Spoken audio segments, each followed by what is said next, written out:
directly from the team on the new bridges that are working on those new bridges. More than 12 million vehicles cross the current I-70 Rocheport Bridge each year. Bridge was built in 1960. It is in a poor condition. And the Columbia Public School Superintendent says choice provides a greater level of success for CPS students. Dr. Brian Yearwood, referring to programs the Columbia Area Career Center is working on, it would allow students to graduate with certifications that would allow them to go straight into the workforce. We want to give them choice and allow them to decide for themselves this is the best fit for them, so that way they're not forced into an industry or a career that they are not interested in. Business leaders who spoke at Wednesday's Regional Economic Development Incorporated board meeting praised the Career Center. Several want to work with CPS on internship. Superintendent Yearwood is welcoming and encouraging that. It was a standing room only audience at the Ready board meeting. Lots of information on that, including some news about College Station, Texas. We'll have that angle of the story for you coming up tomorrow morning right here on Wake Up Columbia. Our news is brought to you by AirServe Heating and Air Conditioning, ensuring the air in which you live and breathe is comfortable and clean. For all of your cooling needs, log on to airserve.com. 93.9 The Eagle News Time, 6:07.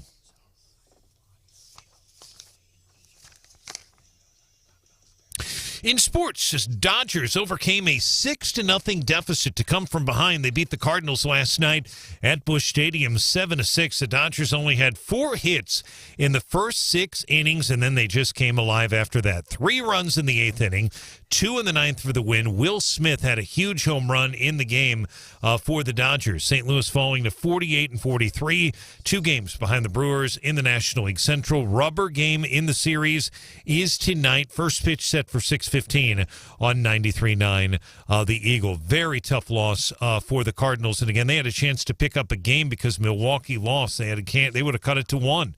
And instead, they're now back to 2 games.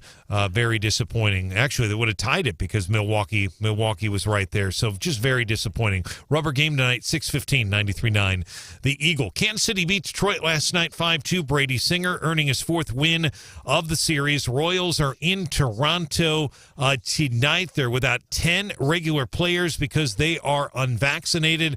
That is required in Canada. MLB Network's Ann Rogers reporting that this morning. And those 10 players include Whit Merrifield, several other big names as well. Sports brought to you by Adam Kinser, ServiceMaster at Columbia.com. It's 6:08.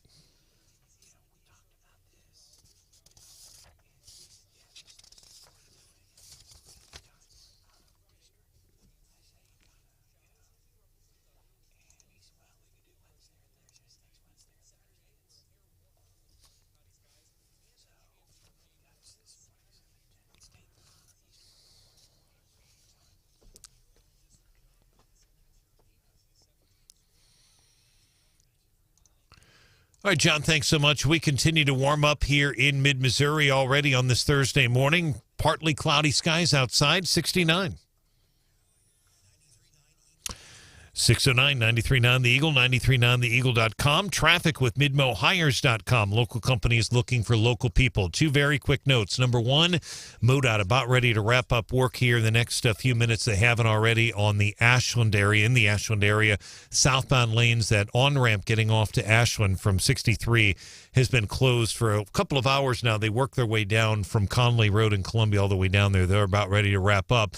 And then, as John Marsh reported moments ago, our story this morning, a tour bus has crashed in southern Cole County.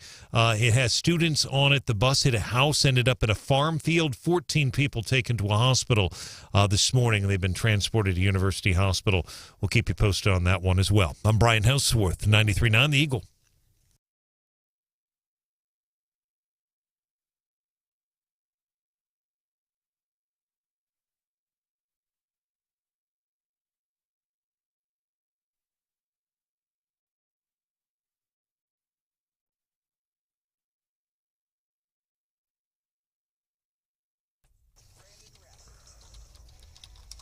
Deploying at this time. Every month, one of you nice people from the White House comes on the show to talk about inflation, and you talk about these tools in the president's toolkit, and you don't use them.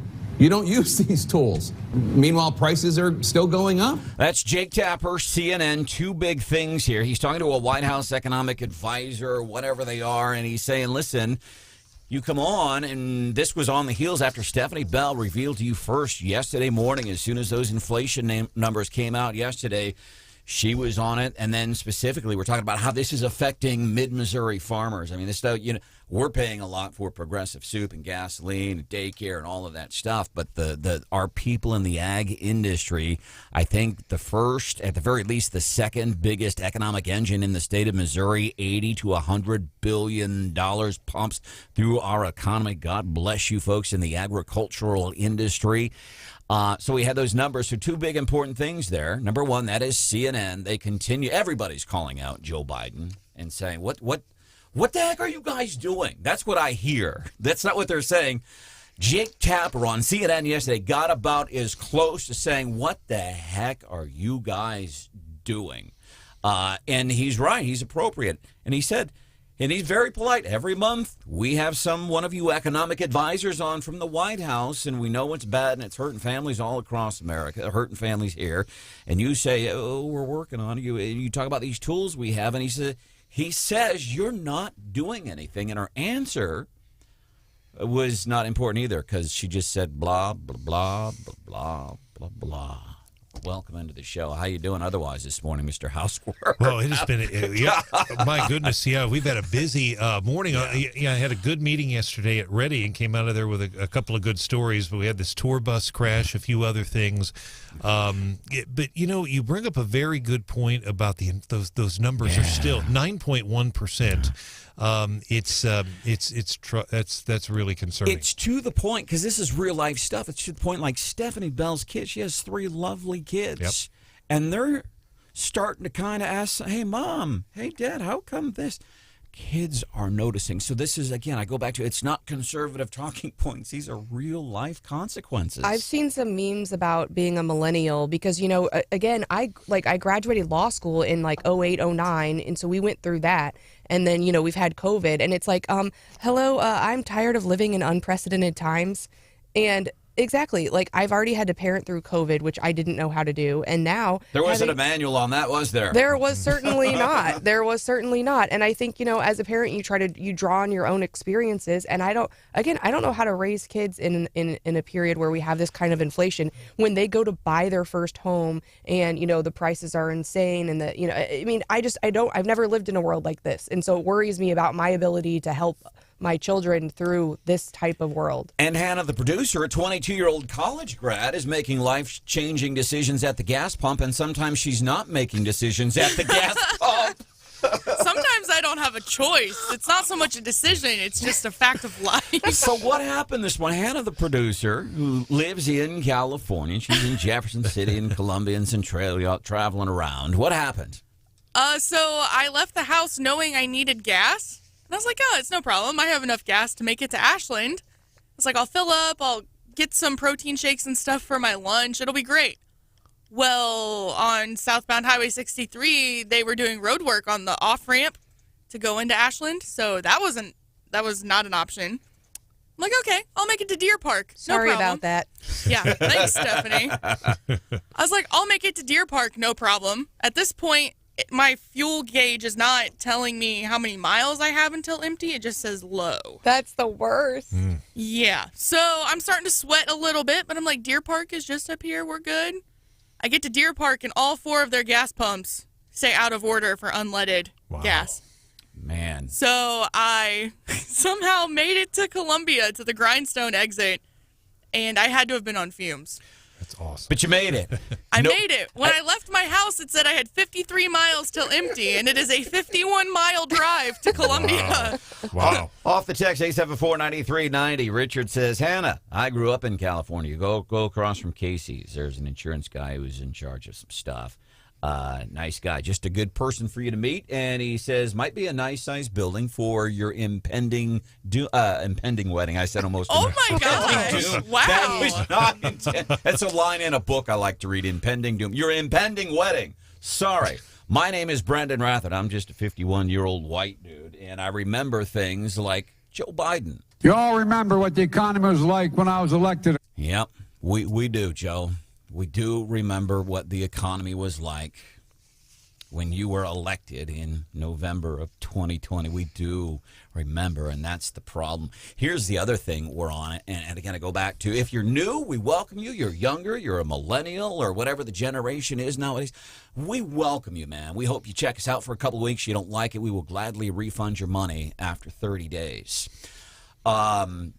Here's the thing, with Joe Biden, for example, and he's an easy target. He really is, but it's bad. Stephanie and I share the same opinion about when Joe Biden travels on a worldwide stage. I get really nervous. He's had such major gaffes, and those appearances are so important for how folks view our country, and it just never goes our way. And this is exactly why, and neither one of us will say, hey, man, we told you so. Yesterday, we have a bank of monitors and screens and computers here in the studios, and we're watching as Joe, I'm not kidding, man, Joe is stepping down off of Air Force One. Stephanie and I are sitting here, and you can watch on our YouTube channel. You can watch the show. Go to YouTube, 93.9 The Eagle. Stephanie and I are sitting here like little brother and sister with a blanket over us, huddled in front of the fireplace with our fingers crossed that Joe Biden was going to successfully navigate the steps down the Air Force One, man. And he was doing so well. He stood there. I think they sang some songs. He had his sunglasses. He was doing good. He was in line with everyone else. And then, he was doing it all. Yeah. Now, and I do have to acquiesce here a little bit. I get my words mixed up sometimes, too. But I don't think ever in this way. This is one of those, what you're about to hear next, I almost want to say, hey, you might want to sit down for this one for several reasons. Number one, it is the leader of the country that all of us live in, the United States of America. Number two, it's that the leader of this country. He's in another country. And the scale, this is beyond the taco people comment kind of thing. Like, seriously, you might want to sit down for what our president, the guy who, whether we like it or not, he represents us when he's in Israel, when he's wherever it is he's going. Sit down for this one and listen carefully. And continue, which we must do every day, continue to bear witness, to keep alive the truth and honor of the Holocaust. Now, to be fair, he corrected himself. Continue to bear witness, to keep alive the truth and honor of the Holocaust. The truth and honor of one of the most horrific events in the history of the world. We got to keep alive the truth and the honor of the Holocaust. That is embarrassing as a country. If they have the equivalent of Jimmy Kimmel and Jimmy Fallon and Stephen Colbert in other countries, when their when the show host gets up on stage and does their monologue, they are talking about Stephanie and Hannah. They're talking about you. They're talking about me. They're talking about us as a country. But then there is Plan B.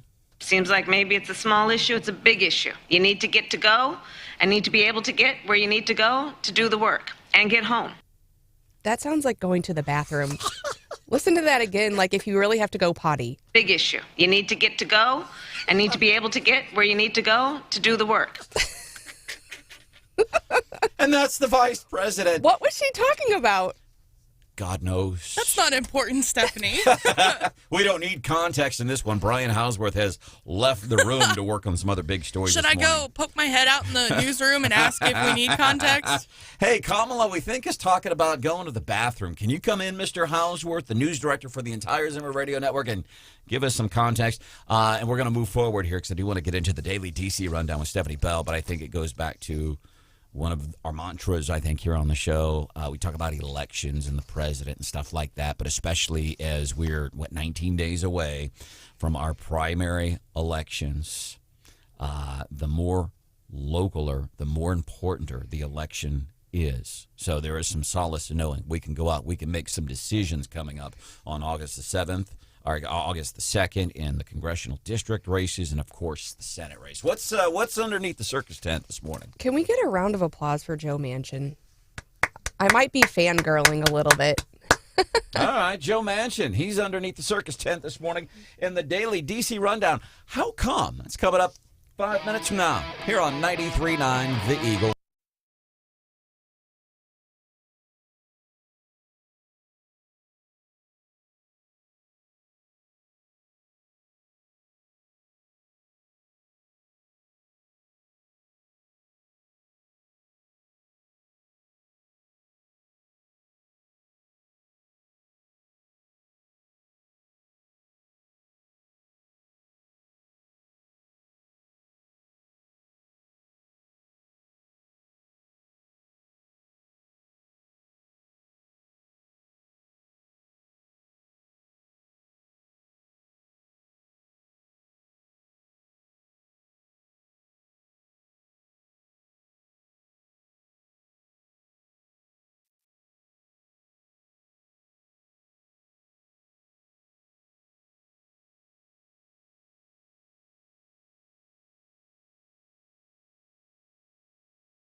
Wake Up Columbia with Branden Rathert. Inspired and on fire. 93.9 The Eagle.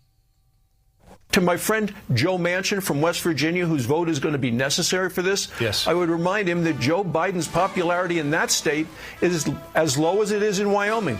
Only 17%. Joe shouldn't walk the plank for Joe Biden. All right, so that is John Barrasso in the Senate saying, hey, Joe, Joe Manchin, just so you know, we talk about this stuff. Be careful what you're doing here. We know you have been on our side before. Did it work? Let's find out. Let's go to our Daily D.C. Rundown with Stephanie Bell. Joe Manchin really deserves a round of applause. If you recall, right before Christmas, he basically single-handedly killed that $2 trillion package the Democrats wanted to push through, and that was before even gas prices and inflation are as bad as they are now. Now that they're talking about new spending, he said, I'm very, very cautious, and is kind of putting the brakes on some of the spending, saying, look, guys, even though I think the proposal is about half what it was before, he's saying, you know what, with inflation and everything else, I'm going to put the brakes on it. And I'm thinking, thank goodness, because the rest of us are looking around our own lives in that, feeling that same thing. I'm very, very cautious. And finally, someone is, saying the same thing in D.C. and not just, throwing money out. They want to spend trillions of dollars. Hannah, the producer, doesn't even want to spend money on gas to get into work this morning. Nope. Hannah, I would have picked you up on my way up 63 if you would have run out of gas.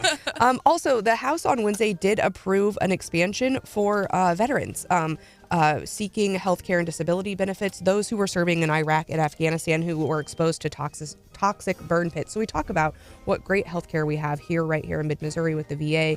And so I'm actually really glad to see this. And so there's two pieces to the legislation, basically allowing people to, kind of get on the rolls for disability benefits and then expanding the access. So excited to see that.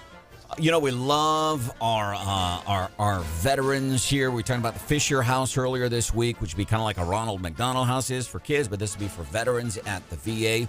Coming up next week, one of our winners during the Central Missouri Honor Flight Radiothon that approached $100,000. So cool. One of the things that we were kind of auctioning off, whatever was a guest co-host slot on the show. There's a dude by the name of Richard who lives in Boonville. He's going to come in next week. He won the guest co-host slot, and he is stoked, man. That is exciting. So also Biden foiled the White House's plans for handshakes on his trip. So he was instructed not to shake anybody's hand because of quote unquote COVID. But that policy would conveniently allow him to avoid a handshake with Saudi Crown Prince MBS. And so he gets off the plane, he starts fist bumping people and immediately puts his arm around somebody. And then he shakes Netanyahu's hand. And so now they're like, no, Joe, fist bumps. We had a thing. And so now he can't not shake MBS's hand because we're not shaking hands because he's already done it. So it's going to be interesting to see how that plays out. On the worldwide stage, meanwhile, people are getting close to me, and Hannah experienced this the other day. We were in a meeting, and I'm sitting and I'm off by myself because I'm getting ready to travel. I'm not getting sick before I go see the grandbabies, and Hannah comes, and she didn't know.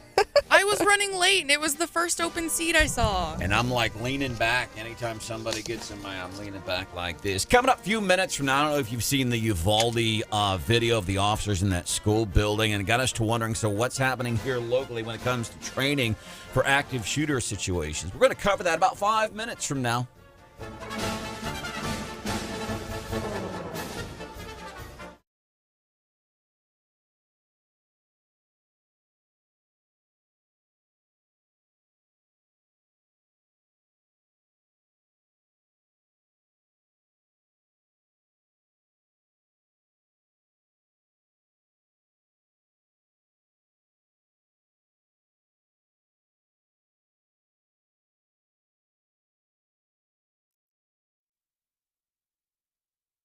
If you're having a problem with ants, mosquitoes, ticks, or any other type of pests, don't worry. You have a friend in the pest control business, Steve's Pest Control. Check him out online at stevespestcontrol.com and get your problem solved today.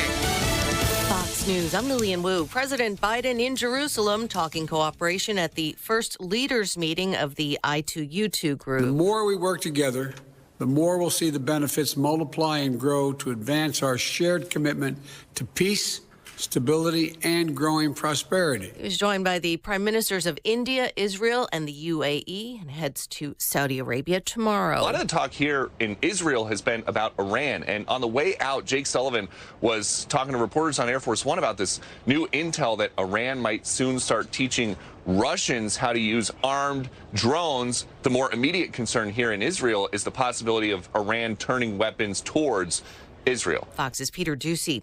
And a Russian missile strike has killed a dozen people in a city southwest of Kyiv, according to Ukrainian officials. America's listening to Fox News. And now award-winning local news coverage with Brian Hauswirth on 93.9 The Eagle. 93.9 The Eagle News Time with Robinson's Cleaners. It is 6:31 and Robinson saves you time. Right now we have partly clear skies. 69 our current temperature. On our way today to a high of around 95 degrees. It is going to be warm. Good morning. I'm Brian Hauswirth. Here are some of the stories that we are working on for you in this 6 o'clock hour. A tour bus crashed this morning near the town of Eugene, south of Jefferson City. A tour bus crash in southern Cole County sends over a dozen victims to the hospital. The bus ran off Highway 54 near Eugene early this morning. The bus hit a house and ended up in a farm field. 14 people were taken to the hospital. One victim was transferred to University Hospital. I'm Logan Weber, Zimmer News Network. Meantime, Wednesday night's massive fire at the JBS live pork facility near Centralia causing more than $1.5 million with an M in damage. Our news partner ABC 17 reports the blaze began about 11 p.m. Smoke coming from the mill's fifth floor. Took 40 firefighters hours to put that out. No reports of injuries at this time, but major damage at that facility just outside of Centralia. That's on March Road. A top Columbia business leader optimistic about additional air service at Columbia Regional Airport.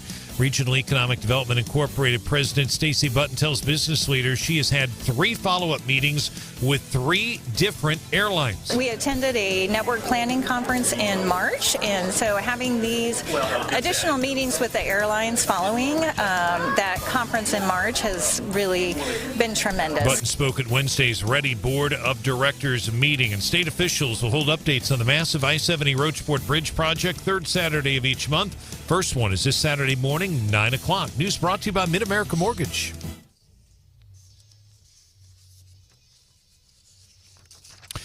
In sports, the Dodgers overcoming a 6-0 deficit. If you went to bed last night, you thought the Cardinals had the game won. Like many of us, we're correct. We thought they had the game won, but the Dodgers come from behind. This is a really, really tough loss. They beat the Cardinals 7-6 last night at Busch Stadium. Dodgers only had 4 hits in the first 6 innings, but they come alive after that. 3 runs in the 8th, 2 in the 9th for the win. Will Smith hanging breaking ball out over the plate. He takes it downtown. That really hurts. St. Louis falls now to 48-43, 2 games behind the Brewers in the National League Central. Rubber game of the series is tonight. First pitch 6:15 right here on 93.9. The Eagle is the Cardinals really need that win. Milwaukee also lost last night, so the Cardinals really missed an opportunity to move up there. Kansas City beat Detroit 5-2. Brady Singer, his 4th win of the season, 5-2. Again, the final. Royals are in Toronto tonight. 10 players, regular players they are without. According to Ann Rogers, the reporter, they are unvaccinated. That is required in Canada. And Ann Rogers reporting those 10 players will not make the trip. Merrifield, one of them, Benintendi, a lot of the other big names are on that list, but those 10 will not be playing in the series. Sports brought to you by Tiger Towing. It's 6:34. Traffic check, MidmoHires.com. Local companies looking for local people. MidmoHires.com. Find a job, post your job opening today. It's been a busy morning here in mid-Missouri. Again, we've got a tour bus crash in southern Cole County, I should say, near the Eugene area. That's south of Jefferson City, near the edge of the Cole-Miller County line. 14 people taken to a hospital, according to 93.9 The Eagle's Logan Weber, as you just heard there. We'll keep you posted on that.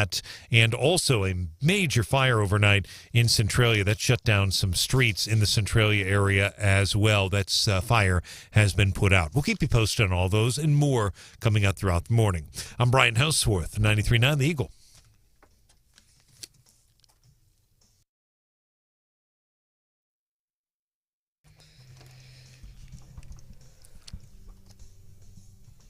The radio station 93.9 The Eagle. The show Wake Up Columbia with Branden Rathert, Stephanie Bell, Brian Hauswirth, and Hannah the producer, giving you news, analysis, and opinion. Hours after the videos went public on Tuesday, things got heated at Uvalde's city council meeting. Did you see any of those videos that were released by Texas media regarding what happened during the Uvalde school shooting back in May? There is, and I had no problem watching this stuff, by the way, but you see these officers all kind of milling around and waiting. I've never been a cop. I know a little bit from, chatting with Boone County Sheriff Wade Gary, Chief Jeff Jones in Columbia, Cole County Sheriff, pretty good dude, too, that we like to talk to from time to time. John Wheeler, yep. I've never been in that situation. I don't know a whole lot. Hannah and Stephanie will fact check that for me when I say I don't know a whole lot. Yup. But to watch these people in law enforcement, up to one point, I think I counted like almost 20 people in the hallway just milling around. My biggest reaction was, and I'm not kidding, I don't know if you've seen the video, but one of the officers, he goes up and puts hand sanitizer on his hands. Yeah, using like the hallway hand sanitizer. I saw some pretty, I think, appropriate tweets yesterday that said you can use all the hand sanitizer you want, but you're not going to wash the blood of those kids off your hands. Dang. Points to whoever that was. Just breaks my heart. Do you, and I don't have any issue with the video being released, and I'm not the voyeuristic type of person. For example, whenever somebody goes and they post like videos of somebody specifically getting jumped by a gang or getting beaten down on the subway. I don't like to watch that stuff. I won't watch that stuff. But a lot of folks in Texas media, I think it was the San Antonio Express, which is part of the USA Today newspaper network, they're coming under fire for even releasing the video. Now, anything I saw in the video, it doesn't show any actual death. It just shows all this stuff happening outside. Me, as an outsider, I have no problem watching it. And I think since we are the fourth estate in the media, that's part of our job to show what government and local officials, whether they're elected, appointed, hired, whatever, that is part of, as I understand. And I'll ask our resident journalist, Mr. Brian Hauswirth, am I accurate? It is. It's a really tough question, though. Yeah. It's a very good question. And because you never want to jeopardize an investigation. You don't want to do that, but then the public also has a right to know it's a tough call. And there are sometimes it rises to the level, I'm sure, for those outlets down there where they probably have to consult their attorneys. A lot of these media outlets they've been cut back so much. I'm not saying this about the newspaper down there, but they don't have, like many of them used to, an in-house attorney. I think when you're reporting on that thing, something that is so sensitive, you got to have an in-house attorney at the station, not on the phone, at the station to make sure, because you can't afford to make a mistake. Rarely does it come to that, but in this case, if those type of stories, that rises to that level. And just for that community, I mean, I don't watch a lot of things and that make my blood boil. And I think about the parents who are having, I imagine there are people who are beyond angry, and I would be worried about, people who are really angry after what, I can't even imagine having been affected personally by that situation, because I wasn't, right? And my blood boils watching from afar. But, it makes me nervous for those folks, because I can't imagine having someone who was in that building and then watching that video and not just being absolutely enraged. And here we are. We're like almost 1,000 miles from Uvalde, Texas, and we've been watching the videos, and I'm like dumbfounded and angry at the same time. Like, who was in charge here? What the heck was going on? And you got an officer going up putting hand sanitizer on his hands. What the heck? And to the point of the media, by the way, you're right, these newsrooms. As a matter of fact, Wall Street Journal, they did a story about this. The White House has been put forward this 10-year-old girl, I think in Indiana. She got raped, and she had to travel across state lines because as a 10-year-old little girl, people are thinking maybe it's not wise that a child raise a child. And there is a lot of people questioning, well, we haven't seen any facts. We don't even think it's true. Wall Street Journal does an op-ed talking about this, but it was kind of interesting. They left it in the paper and then put in an editor's note refuting their lead editorial on this abortion test, 10-year-old abortion story. So to the different issue, but the point when you talk about newspapers, especially anymore, true journalism, we are very fortunate to have Mr. Hauswirth. Yep. A true journalist. And listen, we see it on the TV and on the web stuff all the time, like when we deal with Fox or CNN. Like, I get shocked. I'm a horrible typist. Stop it, Hannah. But when I see somebody from like a Fox News or USA Today and there's typos in a national news outlet, I'm like, oh my. And again, it's just lots of cutbacks, and it's not just, it's everywhere. I mean, the Washington Post actually issued a public apology for calling Senator Hawley a Democrat. Now, they did, and by the way, they were getting ripped by both sides. The Democrats said, we don't want Senator Hall. Of course, they were saying worse than that. And Republicans were, of course, ripping them as well. Again, that was just probably they were in a rush, but it's so important to be accurate. And again, I've never covered a case quite like that where I mean, that anything with that Uvalde case, that probably, especially these videos, require, I would say, an attorney. But when I go to court in these murder trials and court hearings, I have to be very, very careful. And a lot of sensitive stuff is discussed, and not everything that's said in the courtroom we can repeat. There's names that get thrown out there. We can't use informants' names. The other folks that I think about when I see the video are our law enforcement officers, because, you know, they're already in, a position with the media, which is not great. And then having to watch that video all over. And I mean, we're all in professions where there's bad actors, right? It's every profession. None of us are perfect.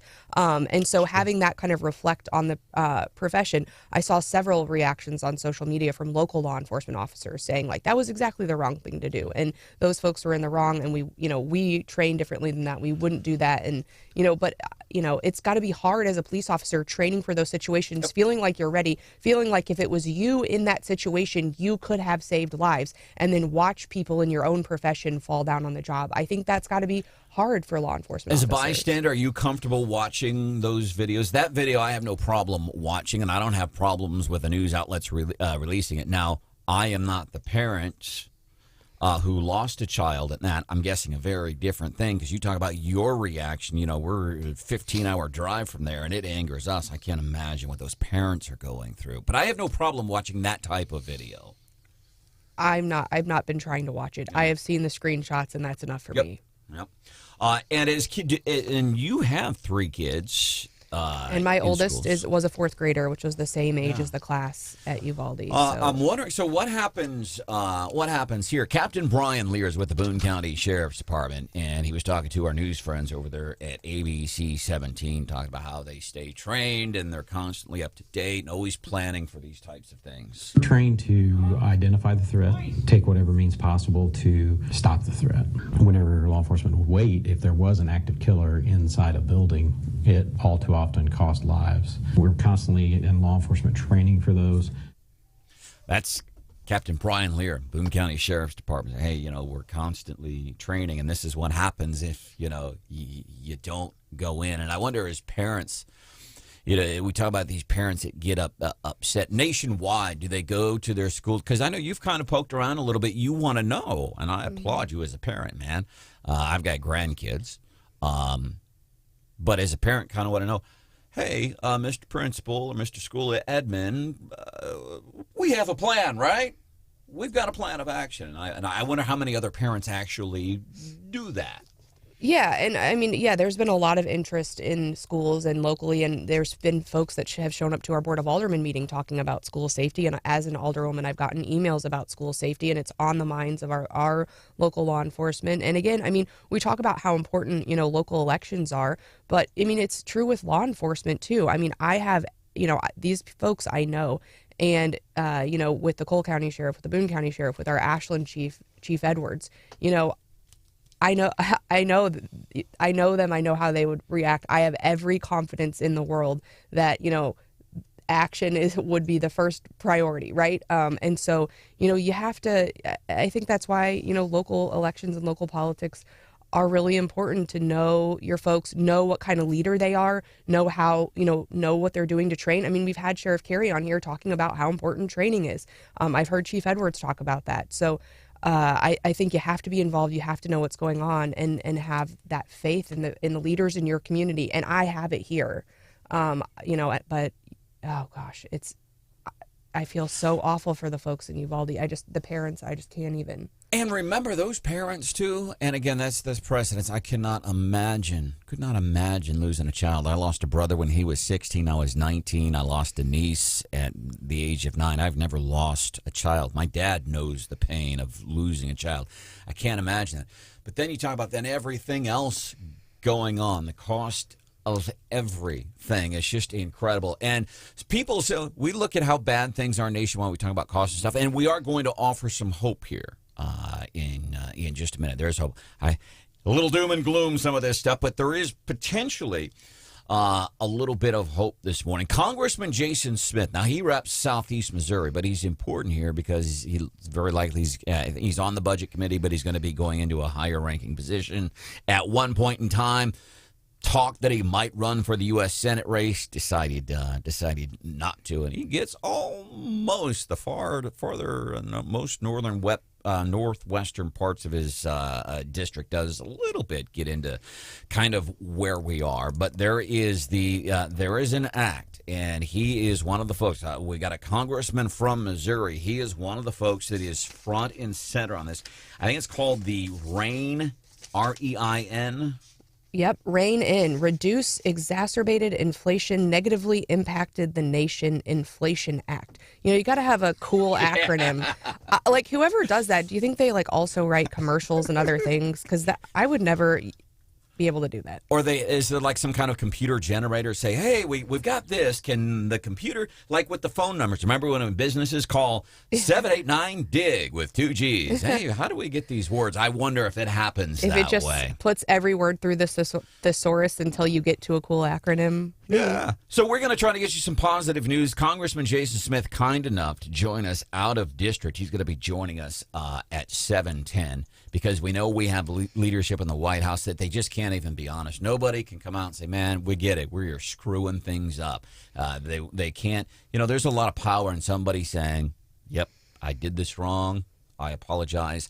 Let's fix it. Still don't get it. Joe Biden being asked about the latest polls that continue to show not just overall disapproval regarding the direction of the country, regarding support for him, support among the Hispanic community, support among women, support. I mean, it is all down. So a reporter asks him about these poor polls. Mr. President, what's your message to Democrats who don't want you to run again?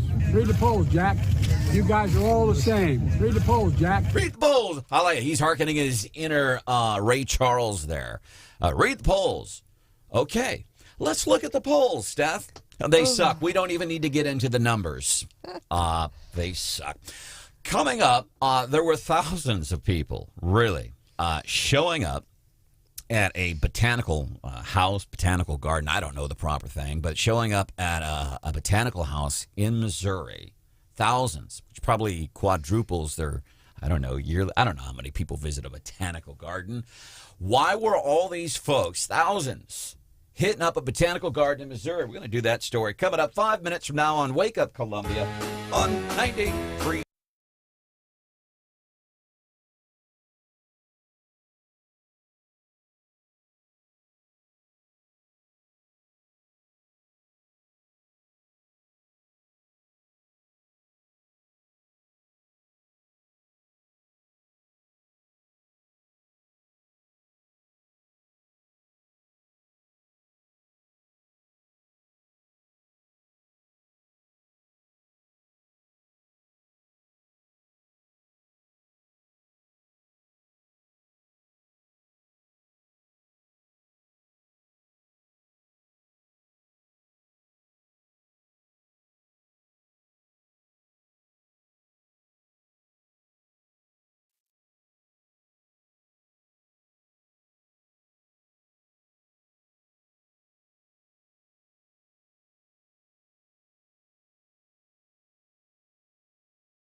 Thanks for making Wake Up Columbia your favorite morning show.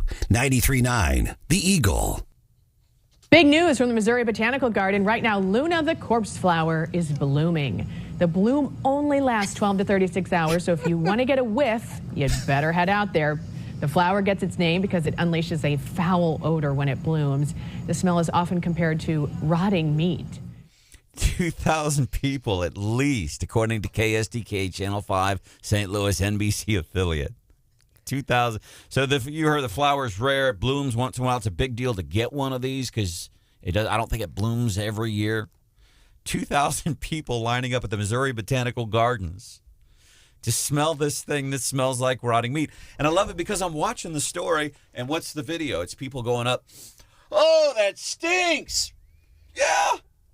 2,000 of them showed up to smell a stinky flower. Yes. I don't know if y'all know this, and this is one of those things Hannah loves talking about. I don't. But, dudes, whenever some people like to their own. You get what I'm saying? Yeah. Okay, thank you. What are you talking about? This is like, remember, like, what year was it when there was, like, the baby giraffe watch? Where, like, tons of people drove and then you could watch online and everyone was waiting for the baby giraffe. I feel like watching a flower bloom is like watching a pot boil, kind of. Like, just like and then going to smell it. When I go out in the Columbia Park system, there's a deer that's been on the MKT trail right off of Forum across from Wilson's Gym. Been a dead deer carcass. Deer carcass been sitting there for about 2 months now. It smells to high hell. But I don't walk by it every day and go up to it and go, it's like that game where you eat the really nasty jelly beans on purpose, and it's just like you gotta Bean Boozled. Yes. Have you played that? It's disgusting. No, I refuse. Oh my gosh. I have the worst luck, so I would get all the nasty ones. Yeah, Gag City. Ugh. Didn't, like, during the Harry Potter phenomenon, they had, like, the Harry Potter had nasty flavored jelly beans? Every flavor, yeah. Oh. Every flavor beans. And I think that's what the Bean Boozled was kind of based off of, if I had to guess. My kids thought it was hilarious. I definitely ate some really gross ones. I played once. I will not play again. I've heard the toothpaste flavored one is actually kind of good. The things we do for our kids, man. Coming up here on the show this morning, so we are trying to offer some hope. We know after Stephanie unveiled those economic numbers yesterday, inflation, her and Hannah both experiencing things they've never experienced in their lives before since Joe has become president. We're trying to offer some hope. Congressman Jason Smith reps Southeast Missouri in Washington, D.C. We're going to be checking in with him. He is here at 7:10, the Rein In Inflation Act. Maybe there's, at least some kind of hope, something that could happen. So he is going to be joining us coming up at 7:10 here on 98.3 The Eagle. Tom, text 87. By the way, if you haven't done so, it'd be cool to hear from first-time texters this morning, 874-9390. Fun thing is, you don't have to wait for us to ask a question like, what is your opinion on this? Like, people just chime in and be part. They just text us. It's so fun. Yeah, like you have friends that text you on your phone, right? Uh-huh. That's what this is. Text us 874-9390, 874-9390 regarding the plant that smells like rotting flesh, Cheech and Chong. Oh, yeah, the line. Smells like dog. Tastes like. Sure glad we didn't step in it. Good morning. So there's an old way of doing things, and there's a new way of doing things. Whatever you want to look at in life, here's the old way we did it. Here's the new way we did it. Pain is no different. That's why I want to tell you about QC Kinetics. Somebody asked me, Branden, what does QC, by the way, mean? Q City, Queen City. Anybody know what the Queen City is? Charlotte, North Carolina. Queen City. How about that?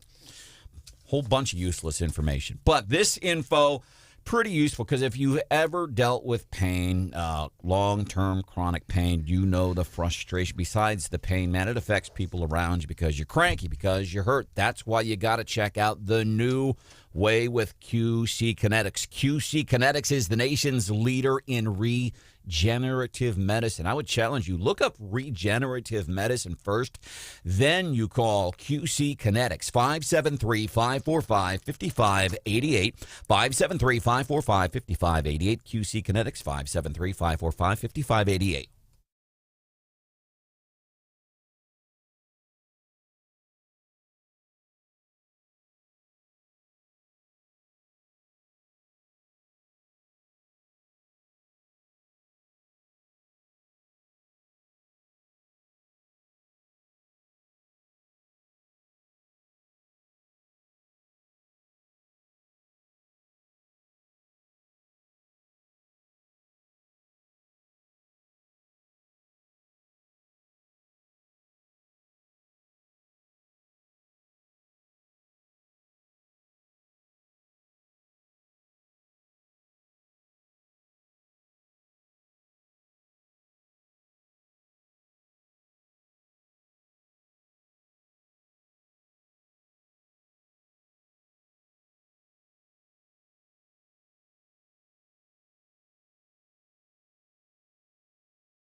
A pledge to prevent Iran from ever having nuclear weapons. I'm Chris Foster, Fox News. It's a joint pledge from the U.S. and Israel announced after today's meeting between President Biden and Israeli Prime Minister Yair Lapid.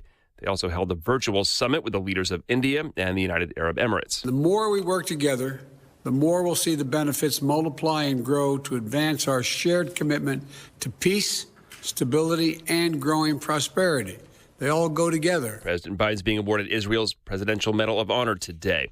Dozens of people are unaccounted for in flooding in Virginia. Swiftwater rescue teams continue the search a day after flooding in Virginia's Buchanan County damaged more than 100 homes. Governor Glenn Youngkin has declared a state of emergency after the storm that dumped several inches of rain in a matter of hours. Debris has closed off roads and blocked access to bridges. Well, it's just mudslides, trees in the road. Water's been in the road, and it's houses in the road, and it's just a mess. The storm was part of a larger system that hit the region. More than a dozen people were rescued from a campground in Gatlinburg, Tennessee, due to flash flooding. Tanya J. Powers, Fox News. The House approves the creation of a secure reporting system for unidentified flying objects. They want service members and other government workers to talk about UFOs they may have seen and to do it without fearing consequences. Information collected would go immediately to certain researchers and government personnel. It had bipartisan backing from Democrat Ruben Gallego and Republican Mike Gallagher, who said he wants to further Congress's ability to fact gather and prove or disprove the origin and threat nature of whatever seems to be flying in our skies. Fox's Jack Callahan. The National Governors Association starts its three-day summer meeting today in Portland, Maine. New Jersey Democrat Phil Murphy's taking over as its chair from Arkansas Republican Asa Hutchinson. America's listening to Fox News. The economy is headed directly for a disaster. The Fed can either raise rates to lower inflation and trigger a stock and housing market crash, or it can keep rates low and potentially cause hyperinflation. That is why you must take action to protect your savings right now. Hi, this is Stephen K. Bannon, and I urge you to diversify your retirement account out of paper assets and into physical gold. The Birch Gold Group IRA is what I recommend to all my family and friends. And today, Birch Gold is giving away a free information kit about how gold IRAs work. To get your free copy, just text the word PROTECT to 989898. It's crucial for you to get this information before an economic disaster is in full swing. Again, text PROTECT to the number 989898 to get your free information kit on gold. There's no obligation or purchase required, so do it now. Text PROTECT to 989898. Action, action, action. Use your agency. Take action today.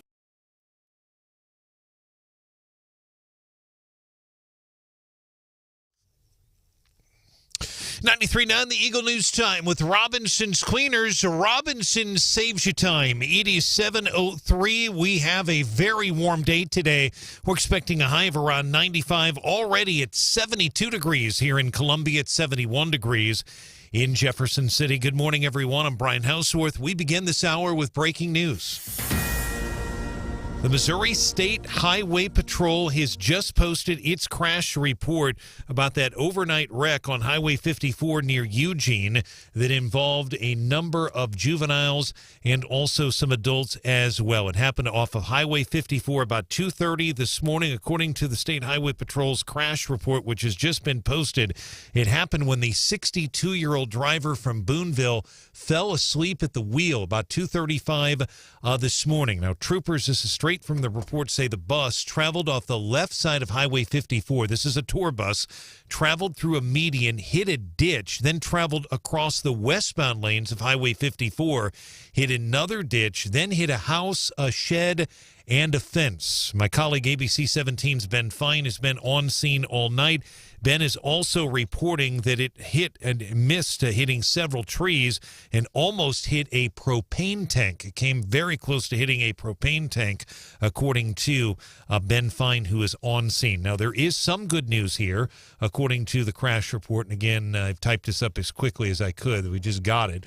There are 1, 2, 3, 4, 5, 6, 7, 8, 9, 10, 11, 12. 12 people overall in this bus, including the driver. All of them have minor injuries. They've been taken to St. Mary's Hospital, and all of them are either from Jefferson City. There are 1, 2, 2, 3 of them from Russellville as well. I'll get this up on the website as soon as I can. But again, that is the crash report. According to the Highway Patrol, the driver, who is 62 years old, fell asleep. He is from Boonville. He also had minor injuries in that incident, and we'll keep you posted on that. Meantime, the Boone County Fire District credits a team effort from multiple agencies for putting out a major fire last night.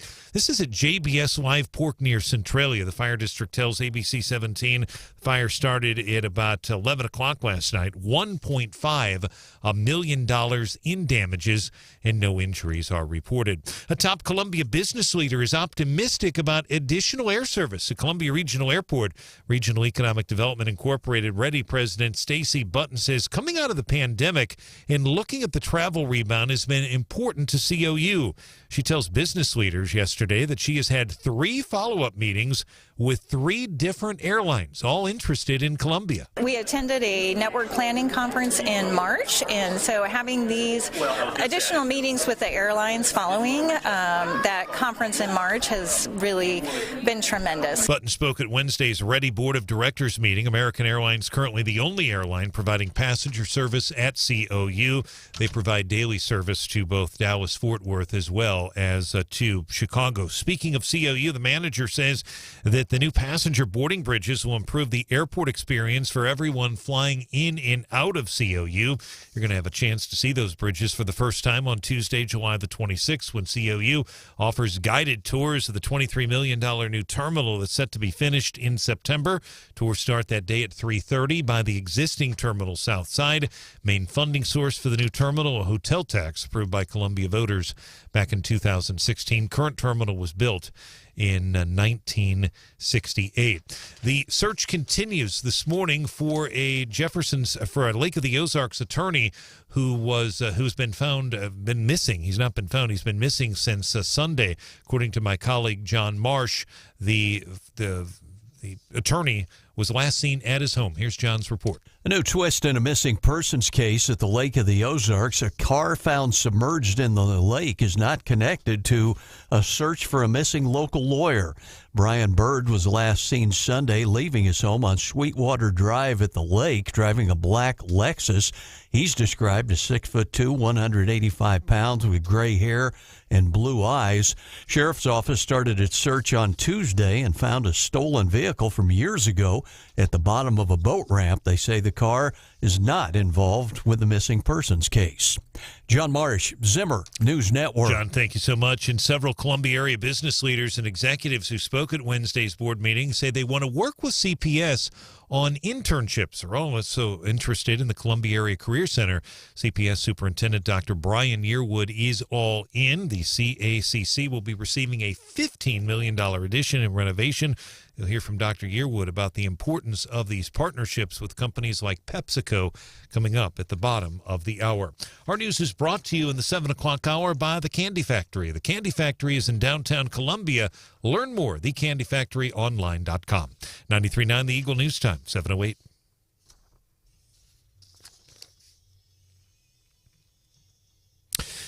In sports, Dodgers overcome a 6-0 deficit. They came from behind, beat the Cardinals last night, 7-6 at Busch Stadium. I'm sure many of you went to bed thinking the Cardinals had the game won, and I thought so too, but that was not the case. The Dodgers only had 4 hits in the first 6 innings, but they come alive in the 8th inning. 3 runs there, 2 in the 9th. Will Smith had a big home run.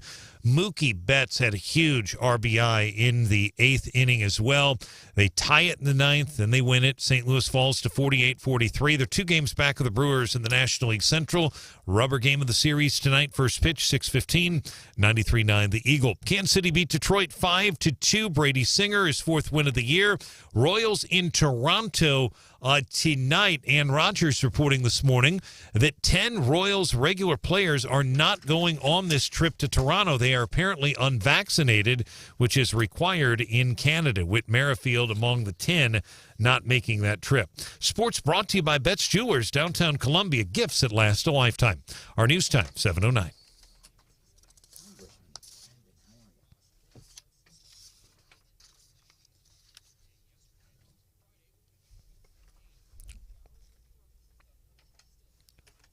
Hey, Congressman, it's Branden. How are you?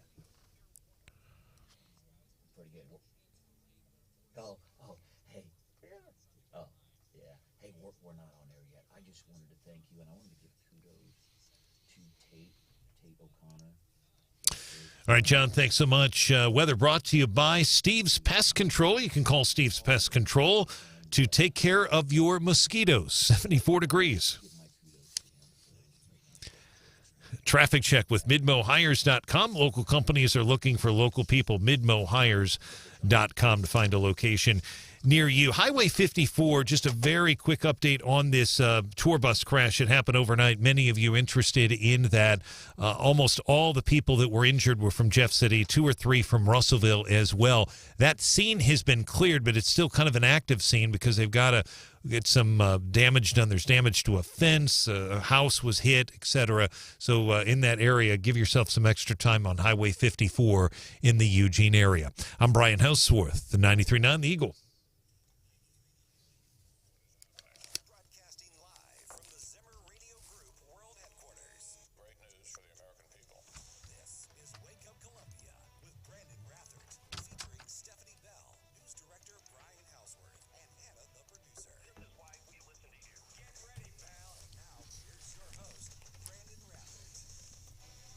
These numbers do not fully reflect the recent drop in gas prices.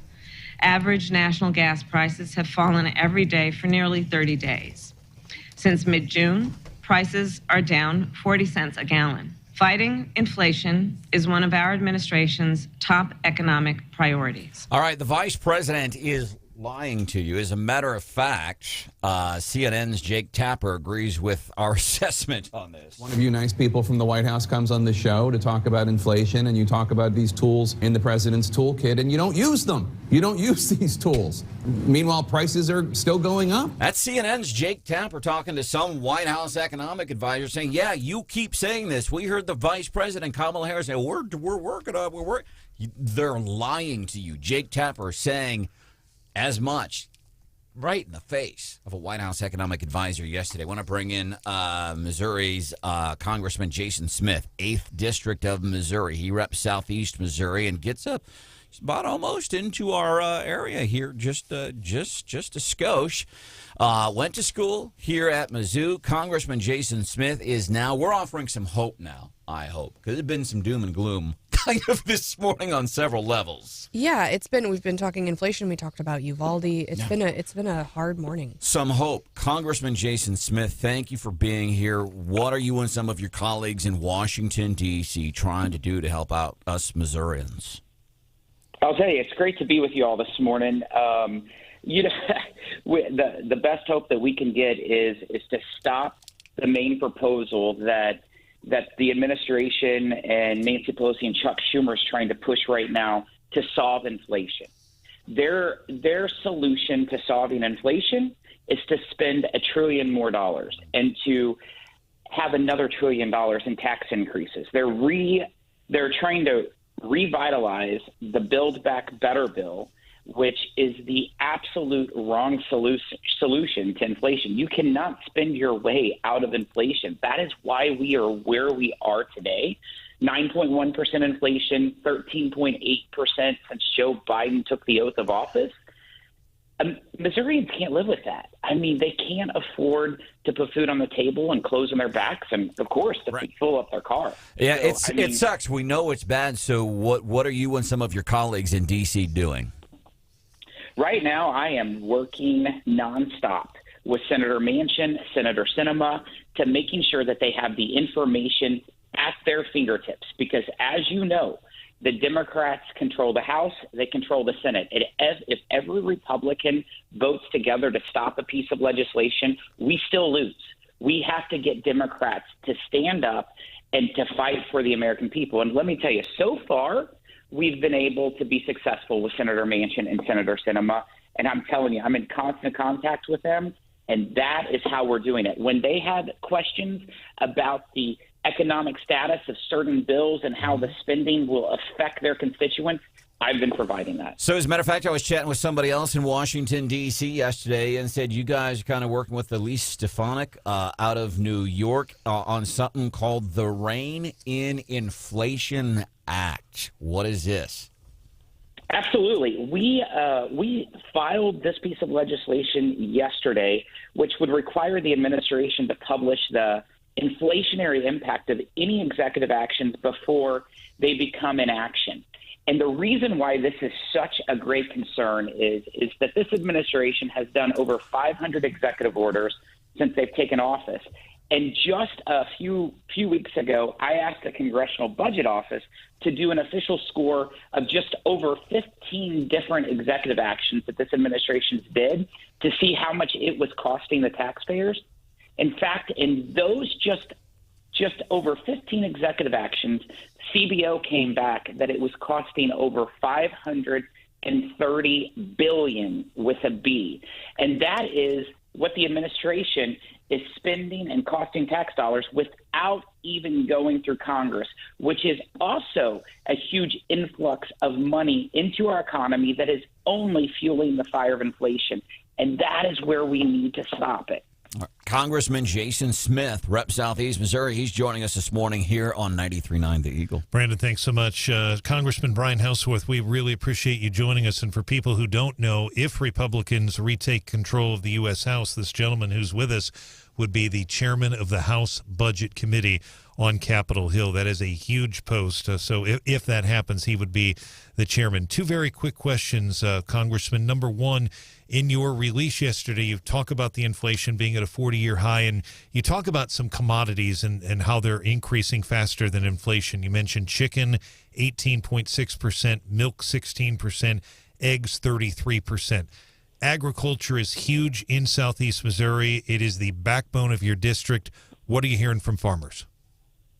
Farmers are barely making it because, of course, you're seeing meat and vegetables increasing at the grocery store, but they're not increasing to the same leverage to the farmers. In fact, the farmers their net income is being reduced because they are seeing their input costs such as fertilizer and labor even increase more dramatically, which is so devastating, and farmers are barely being able to make it. And Brian, like you mentioned, being chairman of the House Budget Committee, if we win the majority, I can be chairman of the House Budget Committee, but my focus right now is to become chairman of the House Ways and Means Committee, which Missouri has not had a chairman since 1858. Wow. It actually was Congressman John Phelps, which Phelps County was named after. And that's the committee that has jurisdiction over all tax, all trade, all Social Security and Medicare, and we have a good shot at winning it. That is huge. I've not heard that reported anywhere that you're in line to be Ways and Means Chairman, so that is huge. I appreciate you letting us know. Just a quick follow-up and worth setting up. Branden's point is so important because your district is just outside of Jeff City. You go up to Cuba, Rolla, St. James, etc., And from a historical perspective, I want to put this in perspective. Everyone says your district is bright red. It absolutely is. I mean, ruby red, if not more red, your district. But I want to go back when you and I were growing up, 1980. Southeast Missouri was entirely Democratic. It had zero Republican state senators. There was one Republican state representative down there. A guy named Bill Emerson was elected to Congress in 1980, and it's changed. Let's fast forward 42 years.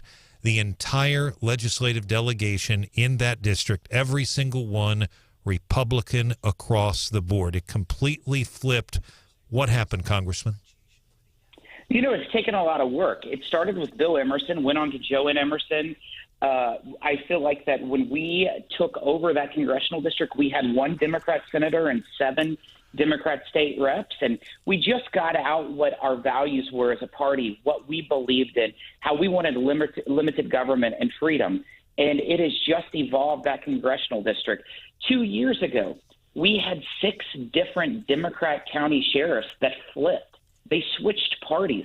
One of them was the sheriff of St. Francis County, which is Farmington. That was the longest-serving sheriff in the history of the state of Missouri. He switched parties because they saw that the party that they used to be a part of left them. And that's what the folks in the Boot Hill and southeast and south central Missouri saw. And that is why it's a ruby red district. Congressman Jason Smith, we got to get going here, but I'm wanting a non-political answer. I'm wanting just kind of like a real answer here. Let's say it's, you're going to school at Mizzou and you and I are just hanging out and we're at Caldy's Coffee and you're drinking what you're drinking, and I've brought in my own logboat snapper because back in the day I was still taking my own beer into the coffee shops. But I'm asking you, in the hallways in D.C., when you talk, and you said you've been chatting with Sinema and Manchin, when you're talking with other Democrat lawmakers, I mean, seriously, what are they saying to you when it comes to Joe? Are you getting some honesty from these guys? Are these guys in the hallways walking around going, man, we're screwed? Our Democrat Party is screwed right now. Brandon, if we were sitting in a coffee shop, I'd be drinking my Monster Energy drink with you. That's what I would be drinking. But coffee's not good for you, but those energy drinks are great. Anyhow, Brandon, whenever you talk to the Democrat colleagues of mine here in Washington, it depends what flavor they are. If they're part of the squad, they think that the reason why people are upset is because they're not doing enough progressive items and Joe Biden's not liberal enough. However, if you're talking to the more mainstream Democrats, which there's very few of them now in Washington, they will tell you that they're toast and that this election is going to be a bloodbath for them. All right, 8th Congressional District Congressman Jason Smith, Southeast Missouri. We'll look forward to our continued relationship with you, and thank you for your time. And Tate O'Connor on your staff, you got to give him kudos from Stephanie, Hannah, Brian Hauswirth, and myself. He did some extraordinary work for us yesterday. Thank you, sir. That's excellent. You all take care, and I hope to see you all soon. Coming up, 7:25-ish, with emphasis on the ish. We're going to do What's Hot with Hannah. What do you got for us? Well, due to recent life events, I am polling the Wake Up Columbia family on how low you let your gas tank get before you feel the need to fill up. Recent events, hours ago, 2 hours ago. It's a real story, man. I can't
93.9 The Eagle. Watch the show on the Wake Up Columbia Facebook page.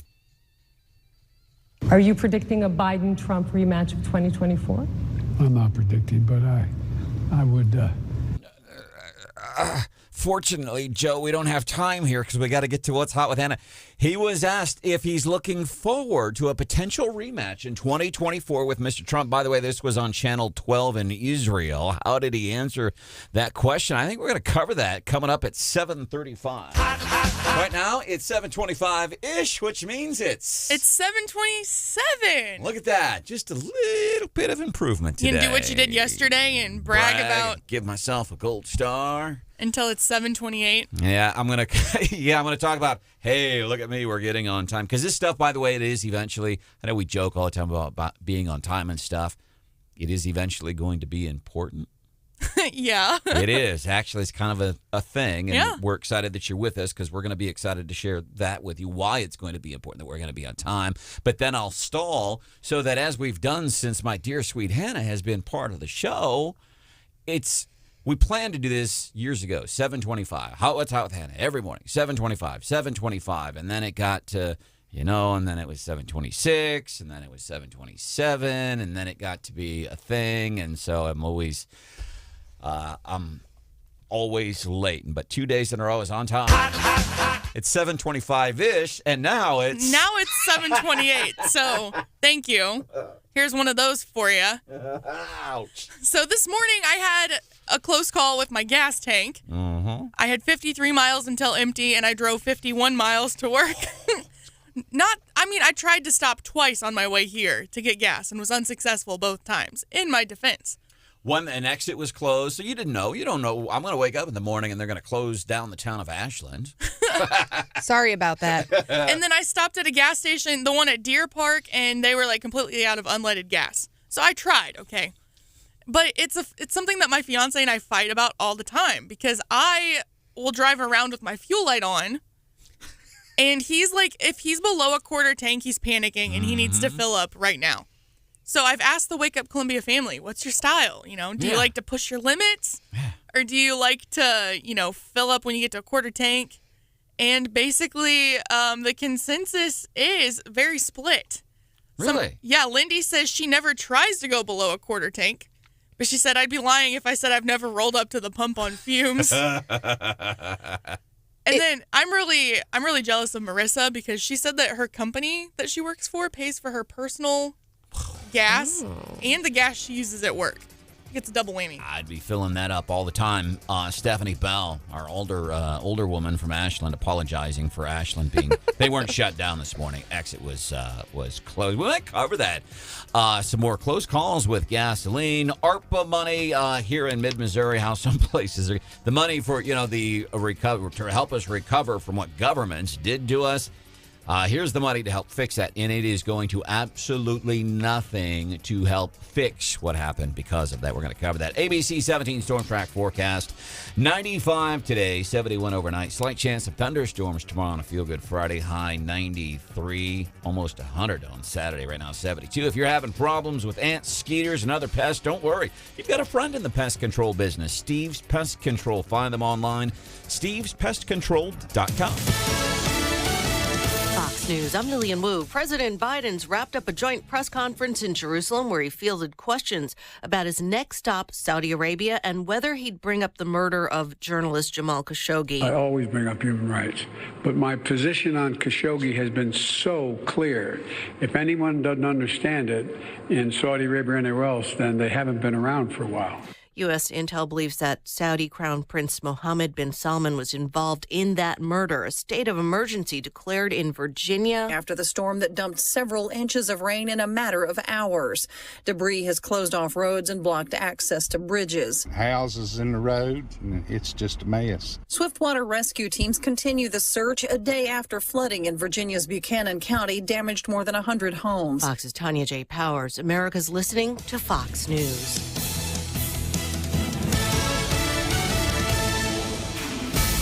And now award-winning local news coverage with Brian Hauswirth on 93.9 The Eagle. 93.9 The Eagle News Time with Robinson's Cleaners. It is 7:31 and Robinson saves you time. Partly sunny skies, 75 is our current temperature.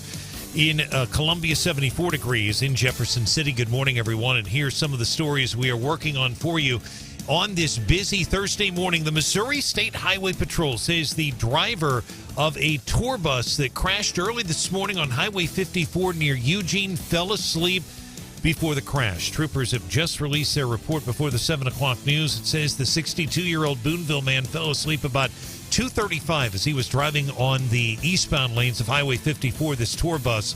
The bus hitting a couple of ditches, traveled across the westbound lanes of 54, then hit a house, a shed, and a fence. The patrol's crash report says the driver and his 12 passengers sustained minor injuries. 10 of the passengers from Jefferson City, most of them are minors, and they all sustained minor injuries in the incident. ABC 17's Ben Fine reporting it almost hit a propane tank as well. Extensive damage to that bus. Meantime, Reddy's president says she has had multiple follow-up appointments with 3 different airlines. Reddy Stacey Button making the announcement at Wednesday's Reddy board meeting. She tells me while she's optimistic about additional future passenger service at COU, she cannot elaborate at this time. We're happy to see the interest in airlines, and hopefully we'll have something soon. And you can't say which airlines. I totally get that. Fair to say 3 follow-up appointments with 3 different airlines. Correct, yeah. That aren't here now. Correct. Fort Worth-based American, the only airline currently providing passenger service at COU. They fly daily to Chicago and Dallas-Fort Worth, and you can tour the new terminal July 26, 3:30 in the afternoon. Willett Dental Associates, our sponsor.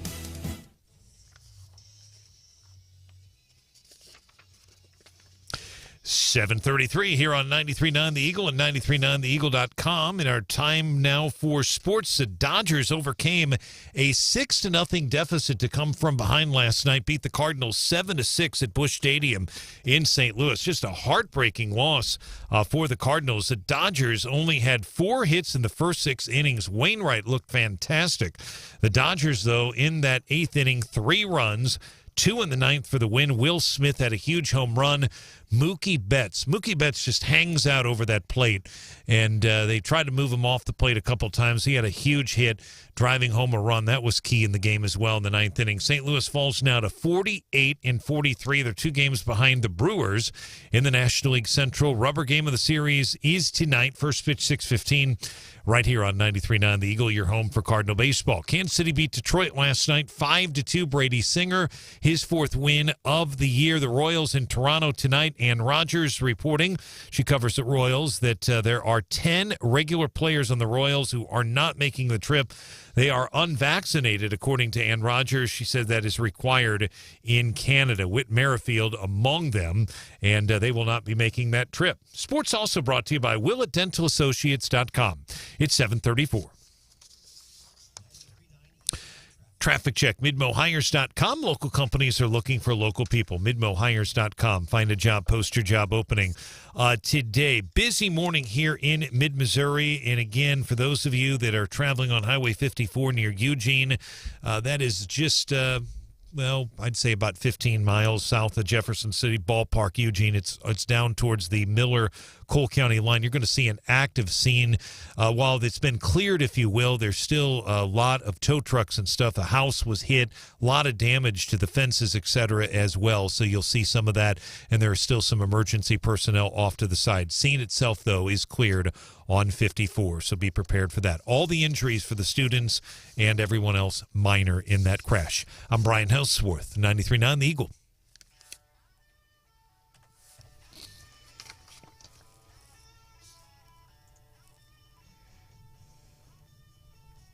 The radio station 93.9 The Eagle. The show Wake Up Columbia with Branden Rathert, Stephanie Bell, Brian Hauswirth, and Hannah the producer, giving you news, analysis, and opinion. I don't need long to explain why I'm the best conservative for auditor. I am an auditor. The establishment politician running against me, not even an accountant. I'm David Gregory, endorsed by Right to Life and the police, and I'm an actual auditor. My initial reaction is, woo. That's pretty good. And that clocks in at under 15 seconds for a campaign ad for David Gregory for state auditor. That race is heating up, and, they're starting to trade some negativity back and forth. But so he's running against current state treasurer Scott Fitzpatrick. Yes, he is. And but there was a poll recently, and I think somebody pointed out it was like 75% undecided. And so for most Missourians, they are just not paying attention to this race. But it actually, is important, and it does, put people on, kind of like a statewide, name ID basis. And also, if Fitzpatrick gets elected, that means someone else is going to get appointed into his spot. So, right. It matters. I think Fitzpatrick's response to David Gregory is, well, actually, you're a trial attorney. But Gregory does have a degree in auditing. And so that's how he's distinguishing himself there. What kind of weapon was he holding in that commercial? Was he holding any guns? Really nice hair. He's a good-looking dude. Hey, check. Have I ever shared this story? We're at Roy Blunt dinner several months ago in Jeff City, and I can't remember who it was that I was trying to find, if it was David Gregory, the other Lincoln Huff. Maybe. And I had not met either one of them in person, but I knew I was looking for a really good state lawmaker. And I went up to one of them. I said, hi, you must be Lincoln Huff. He's like, no, I'm David Gregory. Lincoln's over there. Because they're both good-looking dudes, and You weren't wearing any station branding, were you? I said, I'm Brian Hauswirth. Well, and Brian will remember this. So the way that Fitzpatrick is also hitting back is just he was the House Budget Chair for a long time, and we've had people on our show talking about how diligent he was in that work and how much work that actually was. And so, serving. So he's saying, look, I might not have a degree in auditing, but I spent this much time, over the House budget, and that kind of gives me the street cred to do the auditing. And to be fair, so Republicans have long taken the stance of like, it has to be an auditor if we've got an auditor, and if we don't, then we're like, oh, it doesn't have to be an auditor in this spot. But I think, you do need, I think, some experience. But to be fair, the auditor himself doesn't do, or herself, has a staff of auditors. So they're not like line item, doing the things. They don't do the actual audit. Margaret Kelly years ago, Margaret Kelly made a big deal out of the fact she was a CPA. That was really, in fact, all her ads said Margaret Kelly CPA. But to Branden's point, that there is tension between those two, and one of the reasons is because they're both very young. They represent the future of the Republican Party. Only one will win. Now, if Fitzpatrick happens to lose that primary, he would remain, obviously, as treasurer. Fitzpatrick has won before statewide, but for the Democrats, they're going to lose. Well, I shouldn't say that. The one that's in there is Nicole Galloway. She is not going to seek re-election. There is a Democrat who's running. His name's Alan Green, former state representative. He just doesn't have a lot of money. Alan Green. He's from Florissant. Doesn't have a lot of money. The Republicans, or name recognition, apparently. Yeah, and of course, he's big in St. Louis, but outside of there. But the Republicans will have a lot of money in that race. Nicole Galloway, her and her husband, their youngest child, has one of the coolest names ever. Who's got to be 3-4 years old by now. Nickel. Wow. Love that. That's awesome. Welcome into the show. Brian Hauswirth is the news director for the entire Zimmer Radio Network. Stephanie Bell is the busiest person I have in my little circle of life. She's an older woman in Ashland. She's an attorney. She comes here, is kind enough to hang out with us here in the toy box every morning. Hannah, the producer, thank goodness, made it into work this morning. After I want to go back to this because I want to talk about the importance, the more local or the more important. Or Boone County Clerk Brianna Lennon was here. She's part of a big conference yesterday. Stephanie Bell happened to be a part of, but we talk about local elections and what we need to know. Some really important stuff. But I'm thinking about, you were talking about in the a poll you saw regarding the race for auditor between Gregory and Fitzpatrick, like 75% right now, undecided. So it's like 75% of the millions of registered voters in Missouri are like arms shrugged. And yeah. It got me to thinking, because Hannah has a great question on What's Hot with Hannah today. And it's about, when your gas tank gets empty, do you wait for the light to come on? Do you do it under a quarter tank? And some of us have the fancy cars that says, hey, you've got 18 miles. Hey, you've got 12 miles of gas left. Some of us have the light comes on, lets you know, okay, it's 2.5 gallons, whatever that comes out to. Mine, it's like a little emoji. When my gas gets low, it's just a little emoji that goes, I don't know. Whatever, Rathert. Take your own chance. Whatever. That's what I have as my indicator.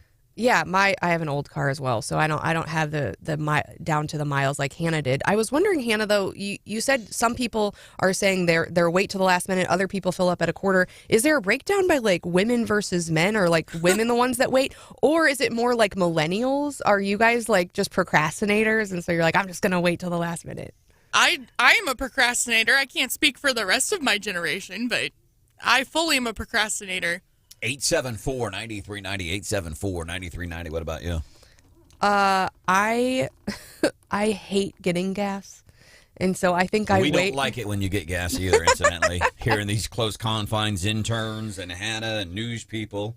I just hate pumping gas, and so if I can like time it to where my husband's in my car and I can convince him like, oh, can we stop for gas? That's my favorite way to get gas. And when you say, can we stop for gas, it means, hey, if we stop, will you pump my gas. 874-9390. Chris, welcome into the sandbox. What's up, bud? Talking about this gas gauge deal, keep in mind that little indicator is just an indicator, and they can be a little off one way or the other. Yep. You may find yourself sitting on the side of the road. There's a lot bigger, more important thing here than how much gas you got in your tank. Pretty much every car on the road has an electric fuel pump in the fuel tank these days. And running around on a quarter tank or less, especially when it's hot out, will end up frying your fuel pump. Okay? And you run into this a lot with people who have 16-year-old kids that keep going, wow, I had to put 3 fuel pumps in that car in 2 years. It's because you're overheating it. It needs the fuel to cool itself. So you're running around, it's 95 degrees out. You know, the road's hot. The fuel's really hot. There's not much fuel in there. You'll end up burning up your fuel pump is my point. So thanks for the tank or better would help. Hey, let me ask you this. You sound like you know a lot about cars. I don't. That's why I go to Gap's Automotive Repair Shop. But I've always thought that there is the adage that, hey, if you don't use your air conditioner in the summertime, roll your windows down, it actually can save on fuel costs because the AC is a little bit of a strain on the engine. But then I've also heard, but if you keep your windows rolled, it's a minimal amount of fuel anyway that's used to run your AC. But then when you open your windows, guess what happens? You lose your aerodynamic effect. Yes. Okay. Chris? It's a wash. Every test I've seen, it just washes out one way or the other, so be comfortable and quit sweating. All right, and points for using the word wash instead of wash. Chris, we love you, brother. Have a good one. Thanks for being a part of Wake Up Columbia. When I really started to panic on if I was going to make it or not, I did turn the air conditioning off, just in case it helped. I do that when I go see my dad in St. Louis. I go up, Mineola Hill, the big giant hill on I-70 where they've added now, finally, thank goodness, a passing lane. Sometimes, like when it's really hot and I'm driving, and I'll turn the air off just to go up the hill because I don't want to stress my 16-year-old engine. Quit laughing at me, Stephanie, with 142,000 miles, and it probably does nothing. You know how people talk about secondhand embarrassment? When I hear Hannah tell the story, I have secondhand anxiety. Like my chest gets tight just hearing you, and I can see you just leaving Deer Park praying. Oh, yeah.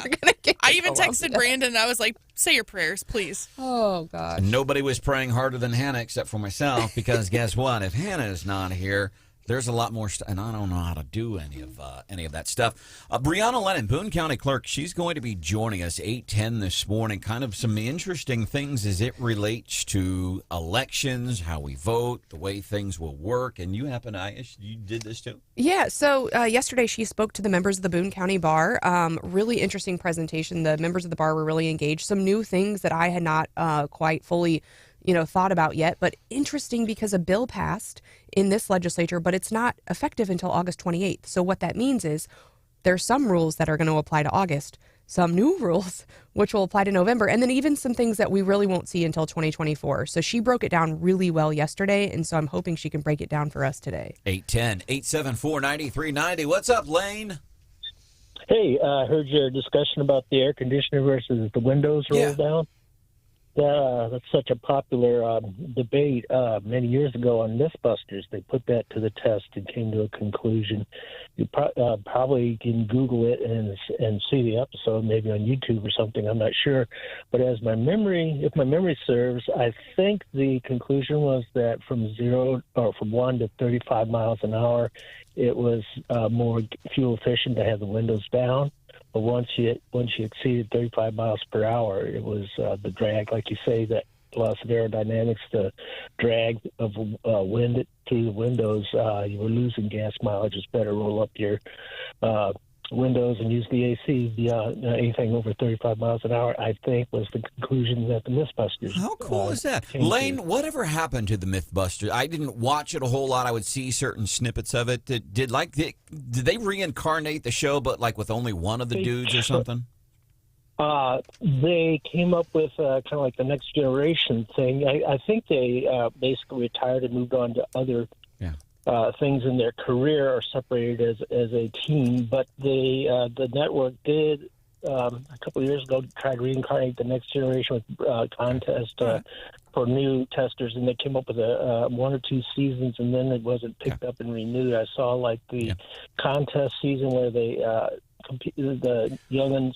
Right. So they tried, but it sounds like they've tried, and it hasn't had a lot of success. Well, they put the team together, I think, 2 or 3 people that won the first contest of the first season, and then they produced a second season, which was Lane, we appreciate the phone call, man. We appreciate you being a part of Wake Up Columbia this morning. We're talking. How did we get talking about gas? Oh yeah, Hannah. Because I almost made an this morning. 874-9390. Lynn, welcome into the show. What you got for us? Hey, tell Hannah that her car will be more fuel efficient if she'll keep the gas tank filled to half full and above, because the more room there is in the tank for air, the more quickly the gasoline will evaporate. And that's why when you get below half the tank, it seems like your tank gets empty more quickly. It really does, because it's evaporating more quickly. The only problem is, if I were to keep my tank above half a tank, I would be getting gas almost every day. And I have a 100-mile commute. And so, yeah.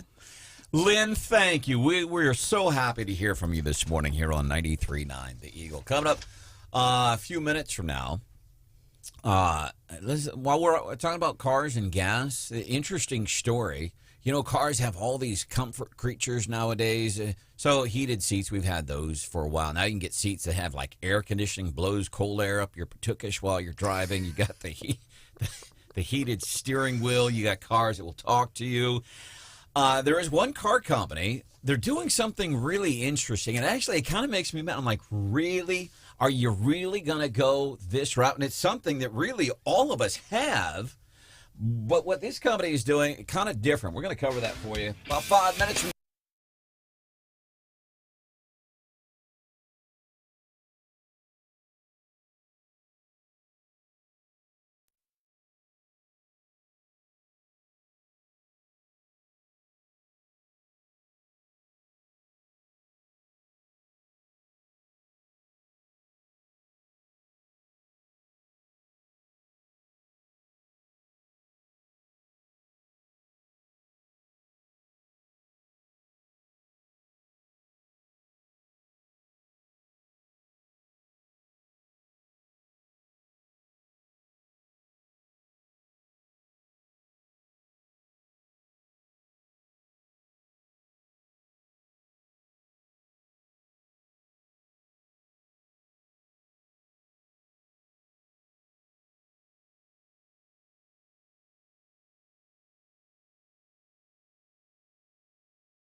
Hey, it's Coach Gary Pinkel. I like to listen to Branden Rathert on Wake Up Columbia 93.9 The Eagle. These numbers do not fully reflect the recent drop in gas prices. All right, she's either she's wrong, but I think I would be more accurate in saying your vice president is lying to you. That was the reaction to the incredibly stunning inflation numbers that's affecting everybody, not just in America, but here where you and I live, man, right here in the heart of mid-Missouri. She is lying to you. They're trying to soften it. The vice president is lying to you. So we're talking about gas prices, obviously. Hannah does. She lives life on the edge.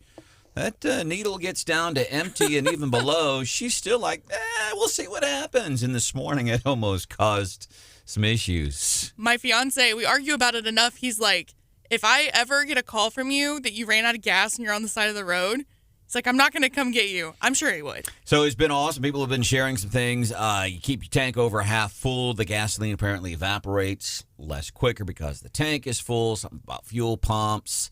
Interesting stuff. Tom has checked in at 874-9390. What do you want to add, Tom? Good morning, sir. Good morning. Two things. When the gas prices are going up, I top off more often before they climb again. Right now when they're dropping, it's like I'm stretching it out, waiting to see how far they can drop before I have to fill up again. Yep. And number two, the newer vehicles, if you don't put your gas cap on right, you'll get a check engine light because it's something about the vacuum system is tied into your gas tank where it actually sucks those vapors up and burns them rather than just letting them vent. So on the older cars, you would get more evaporation because the gas tanks would actually vent through the cap. But the newer cars, the vacuum system pulls on it and actually uses those vapors up rather than letting them escape. Makes sense to me. And here's why it makes sense to me, Tom, because I know jack about cars. So you could tell me anything, and I'm like, hey, Tom, that sounds good. Tom, you know what? We appreciate you taking time out of your day to be a part of the show here, man. Yeah, have a good day, sir. All right, you too. Julie, off the text, 874-9390. Is Julie pulling our leg here? Has anybody seen the I don't know. If you run out of gas, turn it off, turn it back on. It works. Don't ask me how it works. Well, Julie, how does it work? You know, Brandon, I made the mistake of taking car advice from you one time. Do you remember what your piece of advice was? Yes. Oh, my gosh, it was my check engine light was on. Check engine light. Hannah, who was a college student at Mizzou at the time, she said, hey, my check engine's light is on. I was panicking a little bit. I'm like, I ain't got the money for this. And so I'm trying to be, I'll help you out here. But I didn't know what the hell I was talking about. So my plan B was I'm going to pull a prank on her. And she took video of it. And I was desperate. I think we have audio of that, actually. Still, I know there's video somewhere on the Wake Up Columbia Facebook page. I think we have audio of that. Don't take car advice or relationship advice from Brandon. See, I know this now that I'm older and wiser. Yeah, I think we'll do that audio. Now, Brianna Lennon's going to be here at 8:10, Boone County Clerk. Some important stuff on how you vote. Maybe we can dig up the audio of the car advice that I gave to Hannah several years ago. And what one car company is doing for these creature comforts we all enjoy, they're changing the game and we don't like it. Salter Lawn Service. Salter, one call does it all. Okay, we know lawn maintenance, we know landscaping, snow removal in the winter, tree trimming, leaf removal, all that good stuff. I'm adding to it now, okay? One call does it all. As a matter of fact, I'm going to go hang out with the guys in Ashland today. They're going to be doing some concrete work, which is something else that I would never offer anybody advice on. But they're going to do some concrete work. And that's right, they do concrete work too. And we're going to go and check out and see what they do. But the point being, we say one call does it all. No kidding, man. Lawn maintenance, landscaping, snow removal. A lot of times, here's another thing. They'll show up and they're like doing somebody's yard or something. And while they're there, the homeowner will come out and say, hey, while you're here, can you do this? And more often than not, this is Stacy, what Stacy Salter has told me over the years. More often than not, they're like, yeah, sure, we can do that. Concrete, they do that too. Salter, one call does it all.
No nukes for Iran. I'm Chris Foster, Fox News. President Biden with Israeli Prime Minister Yair Lapid in Jerusalem pledged together to do whatever it takes to prevent Iran from having nuclear weapons. You have an ironclad commitment from the United States of America to Israel's security, an ironclad commitment. He says diplomacy is the best way to stop Iran's nuclear ambitions. Prime Minister Lapid says it will take the threat of force from the international community.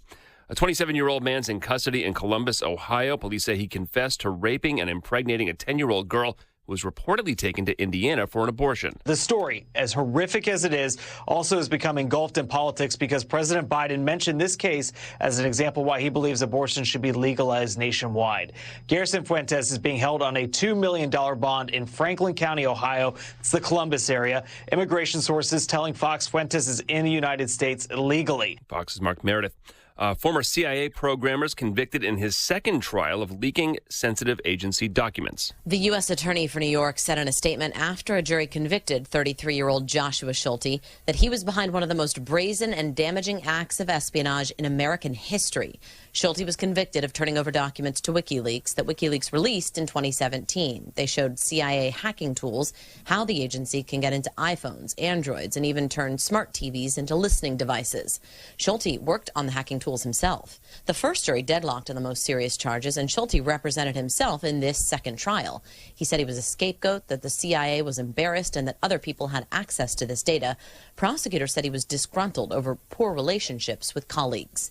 Jessica Rosenthal, Fox News. Twitter seems to be back up now, at least for some users. There was a widespread outage reported for about an hour, with users reporting they were unable to log in or access posts. The first major Twitter outage since February. America's listening to Fox News. The economy is headed directly for a disaster. The Fed can either raise rates to lower inflation and trigger a stock and housing market crash, or it can keep rates low and potentially cause hyperinflation. That is why you must take action to protect your savings right now. Hi, this is Stephen K. Bannon, and I urge you to diversify your retirement account out of paper assets and into physical gold. The Birch Gold Group IRA is what I recommend to all my family and friends. And today, Birch Gold is giving away a free information kit about how gold IRAs work.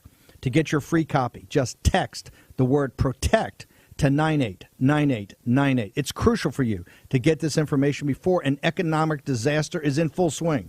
Again, text PROTECT to the number 989898 to get your free information kit on gold. There's no obligation or purchase required, so do it now. Text PROTECT to 989898. Action, action, action. Use your agency. Take action today.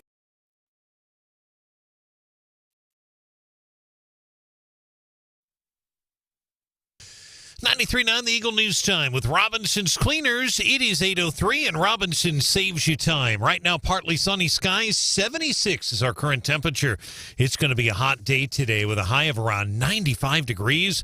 Be prepared for that. Good morning, everyone. I'm Brian Hauswirth on this busy Thursday morning. We begin with the Missouri State Highway Patrol's crash report into that tour bus that crashed overnight on Highway 54 near Eugene. Troopers are saying that crash happened when the driver fell asleep. The Missouri State Highway Patrol has posted its crash report. It says the 62-year-old driver from Boonville fell asleep at about 2:35 this morning. He was driving on eastbound 54 near Farm View Road. That is a very rural area. It's near Eugene. It's not far from the Redfield golf course there off of 54. Troopers say the bus traveled off the left side of the highway. That would be Highway 54, went through a median, hit a ditch, traveled across the westbound lanes of 54, hit another ditch, and then hit a house, a shed, and a fence. The patrol's crash report says the driver and his 12 passengers suffering minor injuries in that incident. They've all either been taken to St. Mary's Hospital or to Capital Region Medical Center for treatment. Again, minor injuries. ABC 17's Ben Fine is reporting, and he's been on scene all night and still out there this morning. He's saying that narrowly missed a propane tank. Again, the injuries are described as minor by the Missouri State Highway Patrol. However, the tour bus has extensive damage, and the Boonville driver, the 62-year-old man, also with minor injuries. We'll keep you posted on that. We've updated the website, actually linked to the patrol report on the story, 939theeagle.com. You can read it for yourself in its entirety. Meantime, a top Columbia business leader is optimistic about additional air service at Columbia Regional Airport. Regional Economic Development Incorporated Ready President Stacy Button says coming out of the pandemic and looking at the travel rebound has been important to COU. She tells business leaders she's had 3 follow-up meetings with 3 different airlines. We attended a network planning conference in March, and so having these additional meetings with the airlines following that conference in March has really been tremendous. Button spoke at Wednesday's Ready Board of Directors meeting. American Airlines, which is based in Fort Worth, is the only service right now, the only company that provides passenger service at COU. They provide daily service to Dallas, Fort Worth, Chicago, as well. COU's manager is predicting that the new passenger boarding bridges that are in the area will improve the airport experience for everyone who is flying in and out of COU. You'll have a chance to see the bridges for the first time on Tuesday, July the 26th. COU will offer guided tours of a $23 million new terminal that's set to be finished in September. Much more on this as well on our website. It's 939theeagle.com. You have an opportunity to learn details about the massive I-70 Roachport Bridge project coming up Saturday morning. It's a $240 million project. MoDOT will be briefing the public Saturday morning at 9 o'clock. That's a Taylor's Landing access. It's right on the river. It's near 179, exit 111. MoDOT project manager Branden Baldwin says you're going to hear directly from the team doing the work on those new bridges. CPS's superintendent says choice provides a greater level of success for CPS students. Dr. Brian Yearwood, referring to programs that the Columbia Area Career Center is working on that allow students to graduate with certifications that would allow them to go straight into the workforce. We want to give them choice and allow them to decide for themselves this is the best fit for them, so that way they're not forced into an industry or a career that they are not interested in. Business leaders who spoke at Wednesday's Ready Board meeting praised the Career Center. Several want to work with CPS on internship. Superintendent Yearwood welcomes and encourages that. Our news is brought to you in this 8 o'clock hour by Visit Missouri. Discover the possibilities at visitmo.com. 93.9 The Eagle News Time, 8:07.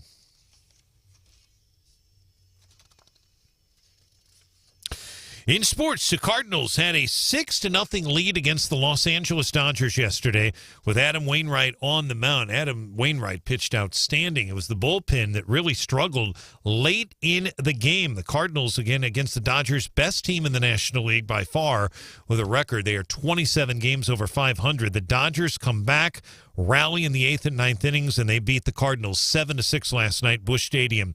The Dodgers struggled in the first 6 innings, 4 hits over those 6 innings, 3 runs in the 8th, 2 in the 9th, and the Cardinals fallen at 48-43. They had a chance to pick up a game on the Brewers. They're now 2 games behind the Brewers in the National League Central. Rubber game of the series tonight, 6:15 first pitch right here on your home for Cardinal baseball in mid-Missouri, 93.9 The Eagle. Kansas City beat Detroit 5-2. Brady Singer earning his 4th win of the year. COVID is the big issue on ESPN. They're focusing on this. Royals in Toronto tonight. According to Ann Rogers, who is a reporter and also ESPN reporting the same thing, the Royals are without 10 regular players because they are unvaccinated, which is required in Canada. So Merrifield, number of other players will not be making that trip because of this rule in Canada. Sports is brought to you by Visit Missouri, 93.9 The Eagle News Time, 8:08.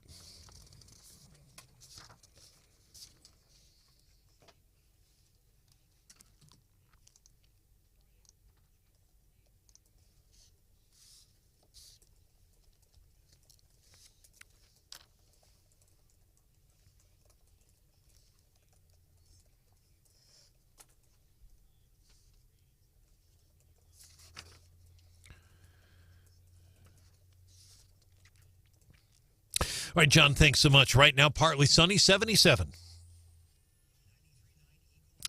Traffic check, midmohires.com. Local companies are looking for local people, midmohires.com. Just a very quick traffic note right now here in Columbia that involves those of you who park downtown. We've gotten word from Public Works that they're still deep cleaning the 10th and Cherry parking garage. 10th and Cherry parking garage, that will continue today, and they're saying permit holders need to move their cars as soon as possible to avoid being ticketed and towed. So again, if you are a permit holder that parks in 10th and Cherry parking garage, get that vehicle out of there. You need to move it as soon as possible so you won't be ticketed and towed, and they're going to continue their deep cleaning today. I'm Brian Hauswirth, 93.9 The Eagle.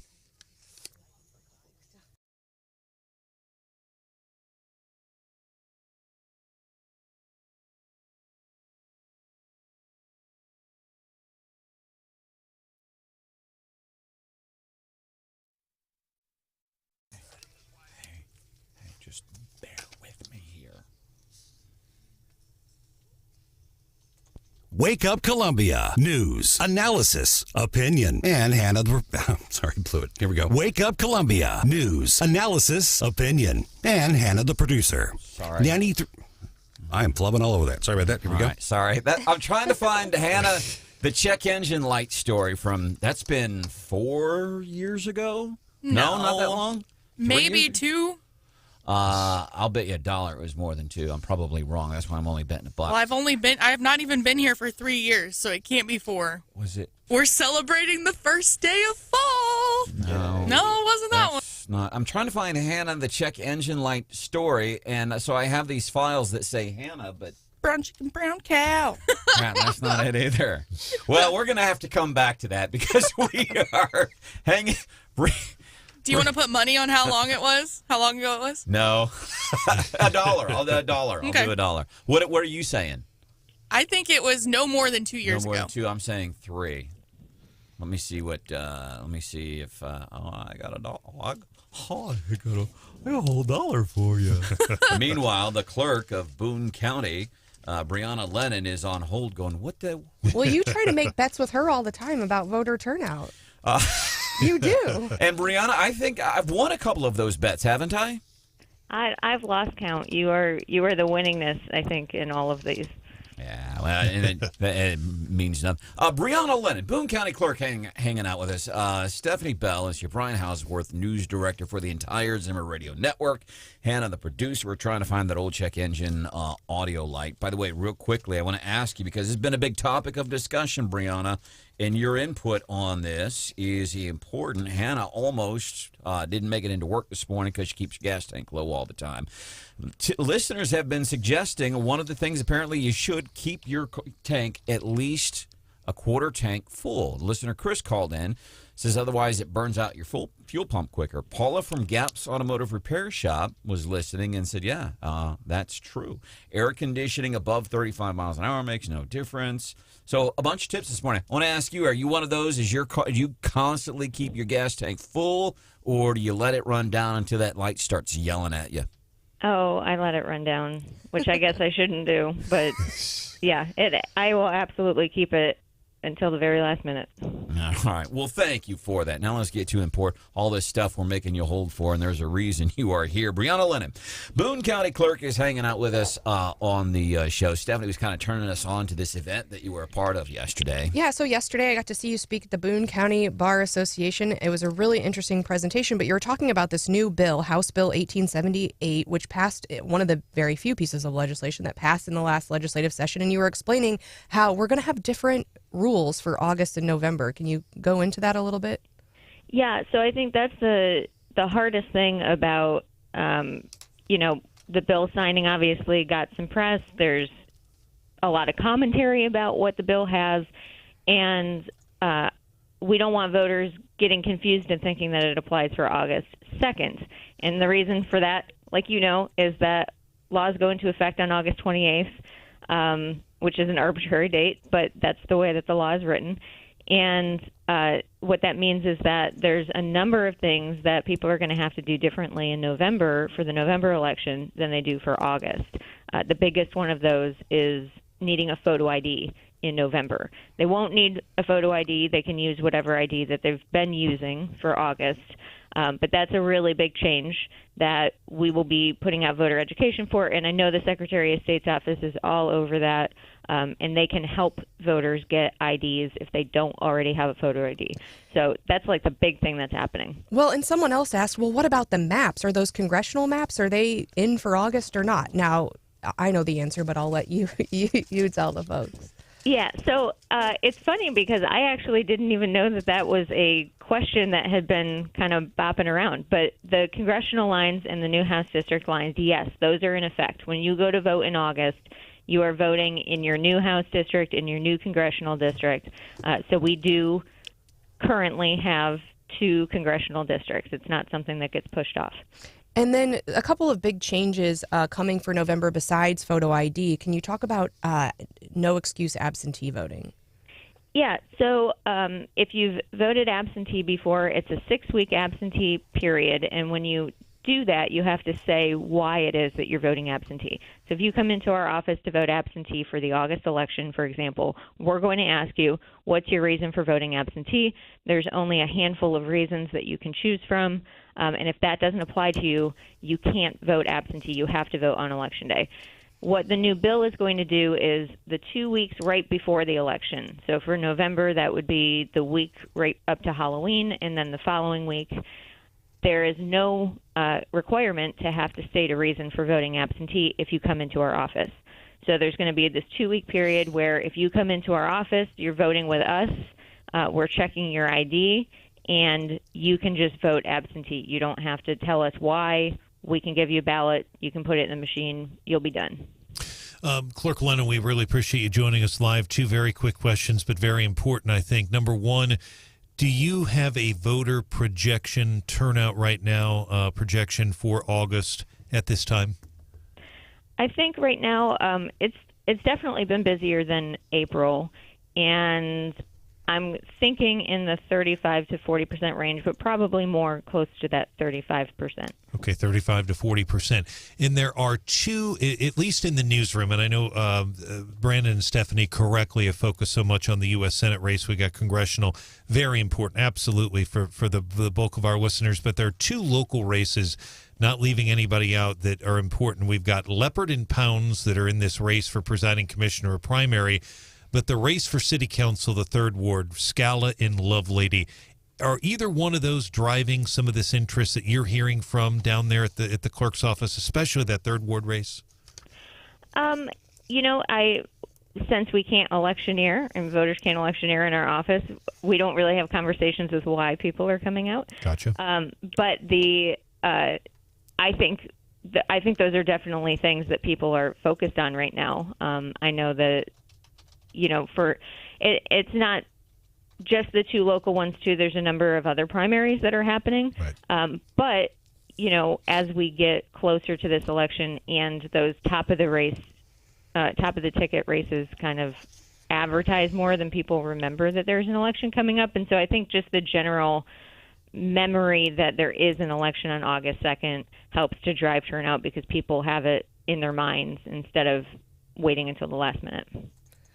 Okay, so we've talked about the differences between the August election and the November election, but this legislation also will bring some changes as we eye 2024. And I think 2 of those changes are kind of interconnected.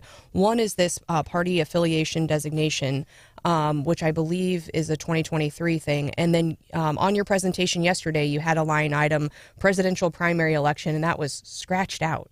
So can you talk about the changes that are coming for 2024? Yeah, so in advance of 2024, voters will have the option to choose a political party affiliation. And if they don't choose one, they will be designated unaffiliated. So it's an optional thing, but it is something every voter is going to be asked starting in January of 2023. It'll be on the voter registration forms. There's a provision where we'll actually ask you at the polling location that you're at if you want to choose a political party affiliation. So when you go to vote in April of 2023, that will be something that changes. And then that gets added to your record, but it's not going to prevent you from picking another ballot or things like that. If you want to stay unaffiliated because you feel like you are unaffiliated, that's not going to prevent you from taking a party ballot when you go to the 2024 primary election. So it's an additional piece of information for voter registration, but it doesn't have an impact on how you vote, how you can pick a ballot, anything like that. But then the other big thing, as you said, is that the presidential primary election, which we have held at least for the last 2 election cycles in March of every presidential year, that is no longer going to exist. So the option, if we don't have a primary election, is that the political parties will conduct their caucuses. And so really that selection process then falls squarely to the political parties. It won't be an election process at all. All right. It's a true story. I had a conversation yesterday with a guy who I think is 28. He's somebody that works here in the Zimmer Radio Network building, and he comes up and he was approaching me and he said to me, he says, Branden, he says, I don't agree with everything you guys talk about on your show. He says, but I do appreciate that you're always encouraging people to get involved politically. And he brought up on his own the importance of these it's easy to complain about whoever the president is, but these things that have immediate impacts in our life. And I shared with him one of our favorite, one of the things I've enjoyed in my relationship with you is you quote tweeted even, the more localer, the more importanter. And I love that. So if you want to tweet that again today, that you are on here with us here on Wake Up Columbia with Steph and Hannah and Brian, and that reminder, the more localer, the more importanter. Anything else you want to add? Just, we're still in the absentee period for the August 2nd election. So if you are going to be out of town, you can always stop by our office. We're located downtown at the Government Center at 9th and Ash. And make sure you can go online, look at where your polling location is, look at what your sample ballot's going to be, so you can be prepared for August 2nd. And I think this is huge, too, especially Boone County, where, for example, the congressional district now split with the 3rd and 4th, besides the state rep districts, that 3rd congressional district. I think I have encountered people like, oh, well, I live here on Broadway or on WW. I'm on the other side of the street now. It is important whether you're in those areas or not. I would highlight, and whether you're listening in Cole County right now, if you're listening in Randolph County, if you're listening in Callaway County, wherever you are, it is an excellent idea to get onto these websites for your county clerk's office, find out where you are, who your reps are. Brianna, anything that we can do for you, please let us know.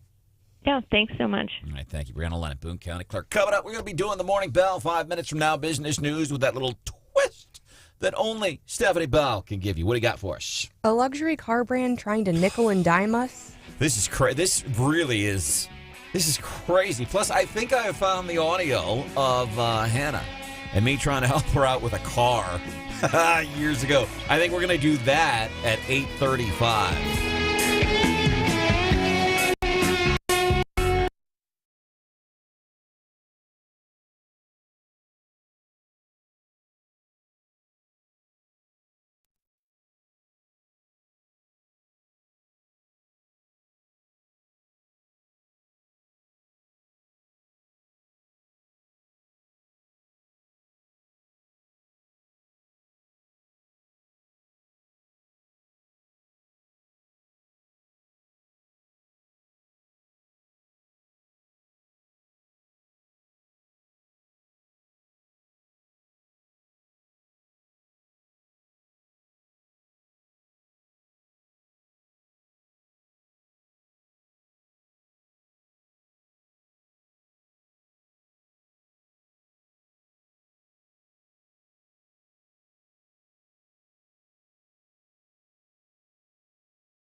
putting the fun in dysfunctional. Wake Up Columbia, 93.9 The Eagle.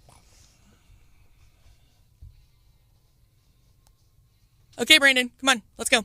Chop, chop. You're running behind. Let's go. All right, that's not it either. I'm sorry. I apologize. I keep trying to... Hannah and I were talking about something that happened a couple of years ago, and we thought we had the audio because it was a classic moment on the show. And Hannah was asking me for car advice. Which, I don't know why I ever would have done that. So that's on Hannah. You're like the two girls that said yes when I asked them to marry me. They're at fault too. Kind of the same situation. You asked me for car advice. We have the audio. We're going to find. I promise we will get it by 8:35. But that's not it. So we're trying to find it. We'll do that 8:35 here on 93.9 The Eagle. Right now it's 8:28. Time for the Morning Bell with Stephanie Bell business news with that little twist that only Stephanie Bell can give. And this morning I'm kind of proud because like the business news, that's Stephanie's world. I just sit here and go, But I actually am familiar with the story you're covering this morning. Yeah, and it's really kind of angering you, I think. But these luxury car brands are thinking, now not only do you have to pay for our luxury car service, but we're going to nickel and dime you by any additional features you want. Now you have to buy a subscription. And so Okay. Yeah, so this one's for heated seats. What? Yeah. So for heated seats, you got to pay monthly, Hell no. What the? But think about it. I mean, think about when you used to buy software, right? And they would send you a CD in the mail. And then once you had it forever. Now you can't do that. You pay subscriptions for everything from Netflix to Amazon Prime to, everything. But heated seats? How do they turn that off? I don't know. Like if you forget to pay for a month, it's like they shut off your water at home. They're going to shut off your heated seat. Well, I would say they'd put you in the hot seat if you didn't pay your bill, but There's a couple points there. apparently not. You can pay $18 a month. You can pay for 3 years of heated seats. You can pay a monthly subscription for your heated steering wheel. I can't wait to roll up to the drive-thru and not be able to put my window down and be like, oh, I forgot to pay for power windows this month. Oh, my goodness. That is insane. Imagine paying tens of thousands of dollars for a vehicle that doesn't come with heated seats. My car is almost as old as Hannah. It's got 142,000 miles. I don't have to pay. I already paid for the heated seats. I've never had heated seats. Really? Really? Aw. Ms. Bougie over here. That surprises me. We learn something new about you all the time, Stephanie Bell. Frugal. All right, coming up. Classic moment from the show. The mistake that Hannah made in asking me for car advice, and I gave it to her, and it was beautiful. Do that in like 5 minutes from now. ABC 17 storm track forecast. Hot today, 95 if you want an official number. 71 tonight, 93 tomorrow on a feel-good Friday. There's a slight chance of a thunderstorm. Right now, it is 78. If you're having problems with ants, skeeters, and bugs, don't worry. You've got a friend in the pest control business. You can meet your new friend at stevespestcontrol.com. Get your bug problem solved today. Fox News, I'm Lillian Wu. Another reading on inflation comes in hotter than expected. The PPI for the year ending in June. The Producer Price Index measures the price at the wholesale level. 11.3%. The street was looking for 10.7%. The month-over-month number, 0.4%. We were looking for 0.8%. So month-over-month, it's actually a little bit better than expected. Fox's Cheryl Casoni, a warning to beachgoers from Long Island, New York officials. There were two separate reported shark attacks on Wednesday. Authorities say around 6 p.m. on Long Island, a 49-year-old man was standing in waist-deep water when he was bitten. Now, earlier in the day, around 7:30, another man says he was knocked off his paddleboard and then got a 4-inch gash in his leg from a shark bite. Fox's Ashley Strohmeyer. America's listening to Fox News. And now award-winning local news coverage with Brian Hauswirth on 93.9 The Eagle. 93.9 The Eagle News Time with Robinson's Cleaners. Robinson saves you time. It is 8:31. We continue to warm up here in mid-Missouri.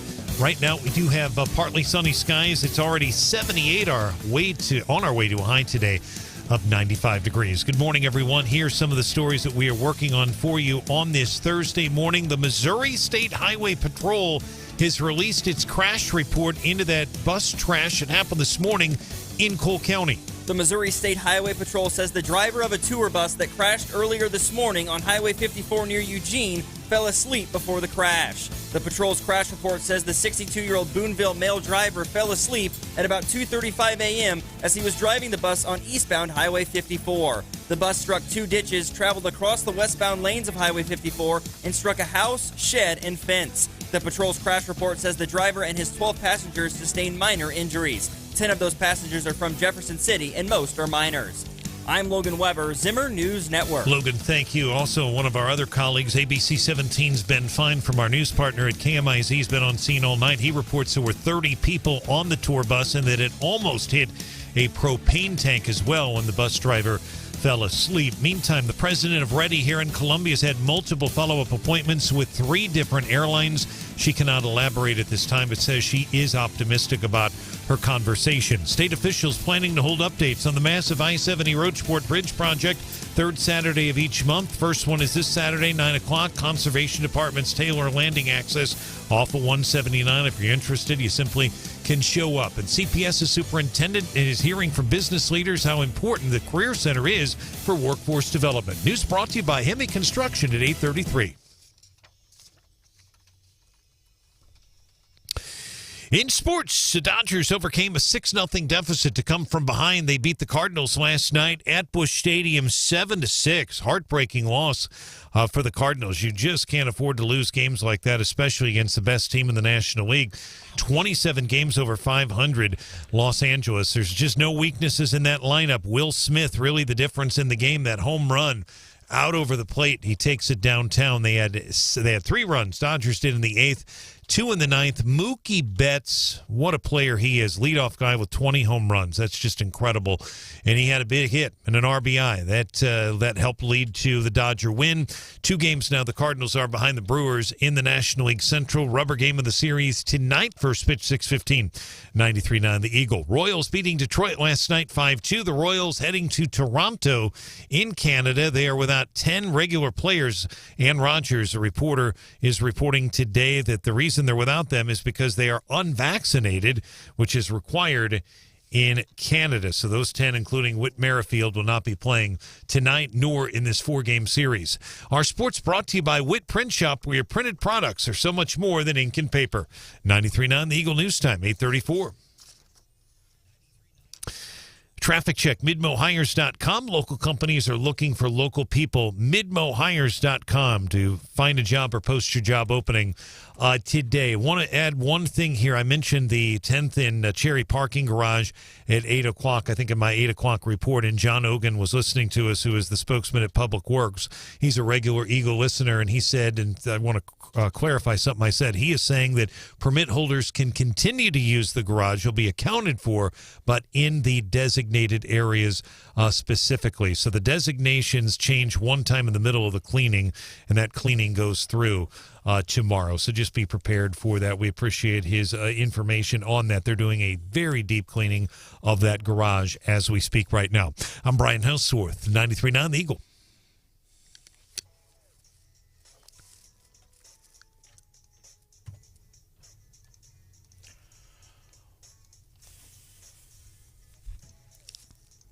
The radio station, 93.9 The Eagle. The show, Wake Up Columbia, with Branden Rathert, Stephanie Bell, Brian Hauswirth, and Hannah the producer, giving you news, analysis, and opinion.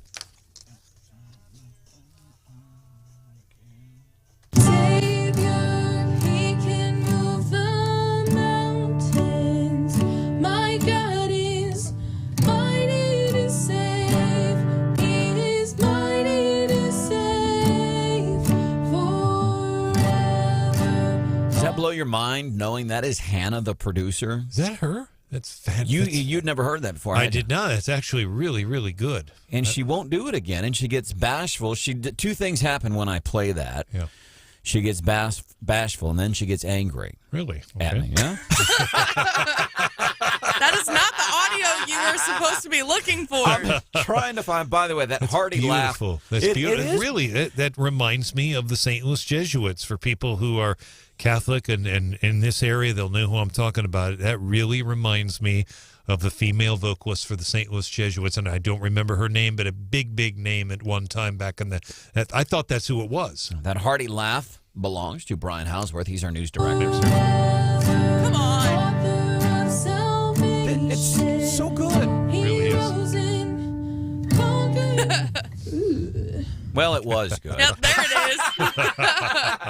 874-9390 is the text, but that is, for real, that is Hannah, and that's a couple of years old, too, and every time when it's come up over the show, we've played it, and people are like, oh, my God, Hannah, you got to pursue this, because this is really, really good. I didn't intend to play that. I'm trying. Right, sure. We got to talking about cars this morning. Hannah almost actually didn't make it into the sandbox this morning because she's one of those, she lives life on the edge, man. She keeps her car like, man, when I get below that 1/8 line on my fuel tank gauge thing, that's where she rolls, right? Almost didn't make it. And anyhow, so we've been talking about people talking about, not gas prices, but apparently it's ideal. I learned this morning. Something about if it's ideal to keep your gas tank above a quarter of a tank full because it will dry out the electronic fuel pump or something. I'm sure I got that wrong. Listener Chris told us that. Gap's Automotive Repair Shop confirmed that. Apparently Mythbusters, because here's the thing, I've done this and have recently looked this up, and we had another listener, I think it was Lane, who told us about Mythbusters covering this. I always thought, hey, okay, when it's warm and you're going to use the AC, if you can stand it, don't use the AC, roll your windows down.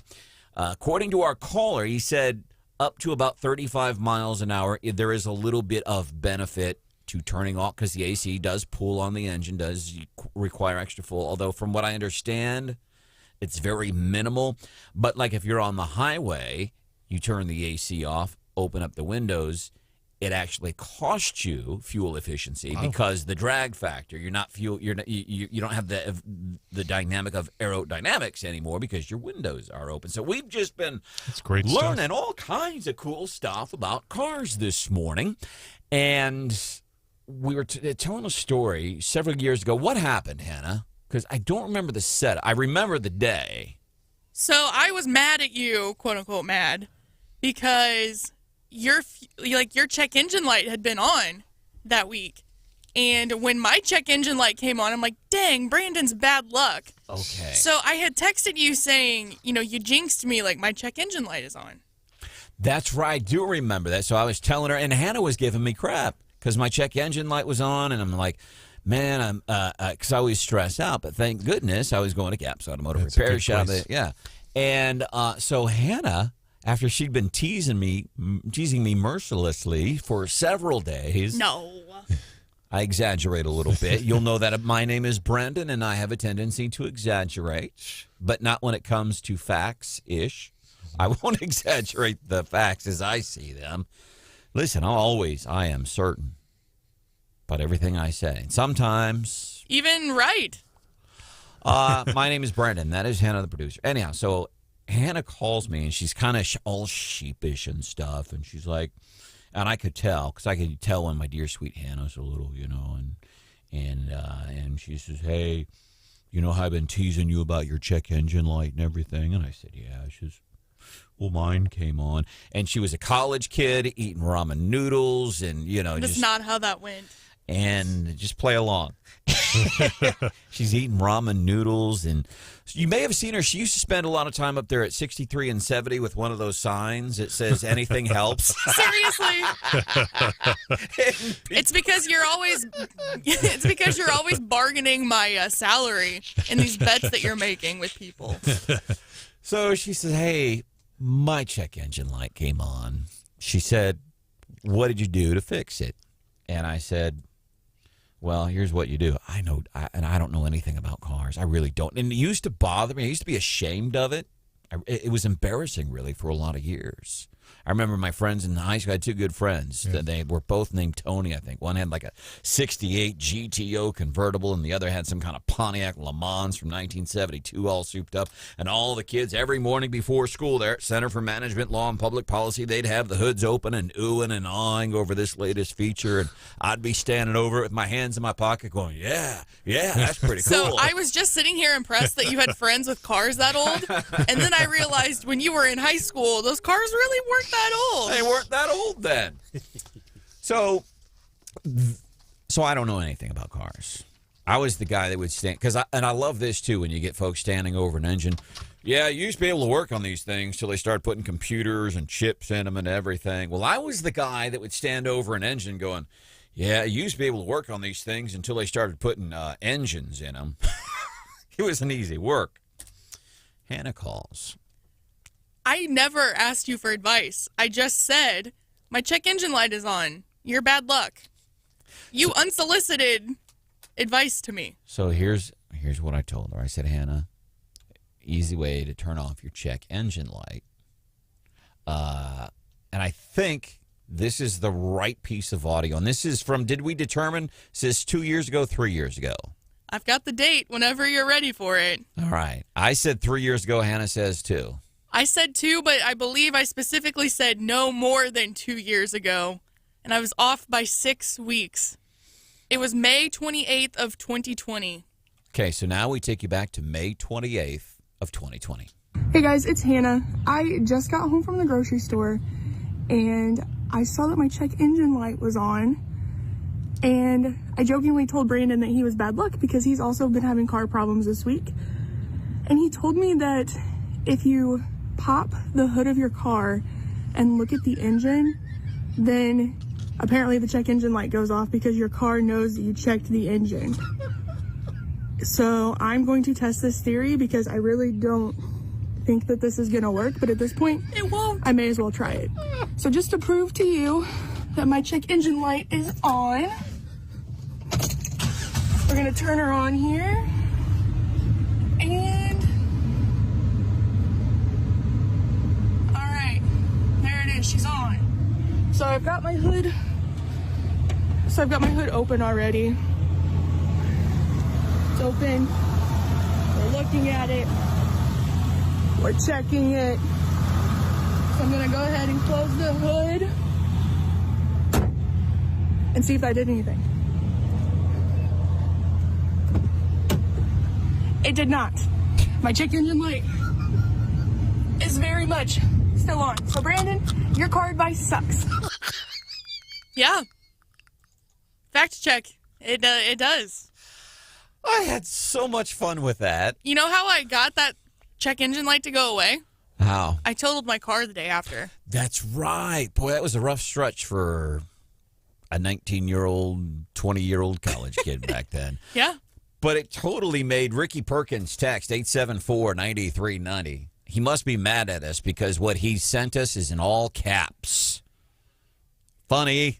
That's what he says. Thank you, Ricky. We appreciate that. I can laugh at it now, but in the moment, I'm like... But it makes sense, doesn't it? What a great prank. That's probably... I'm most proud of that prank because Hannah, this poor downtrodden college kid... And listen, I was in college and had car problems. It's not fun. Hannah, just check engine light. That's what it means. It's literal. Check the engine. You go and open up the hood, look at the engine, the check engine light. Well, then it'll turn off. One of my favorite. It might have been funnier at the time had I not totaled my car the day after. Yeah. And then there was that. And then there was I believe you got a text message the next day with a picture of my mangled car that said, "Oh, I guess I don't have to worry about the check engine light anymore."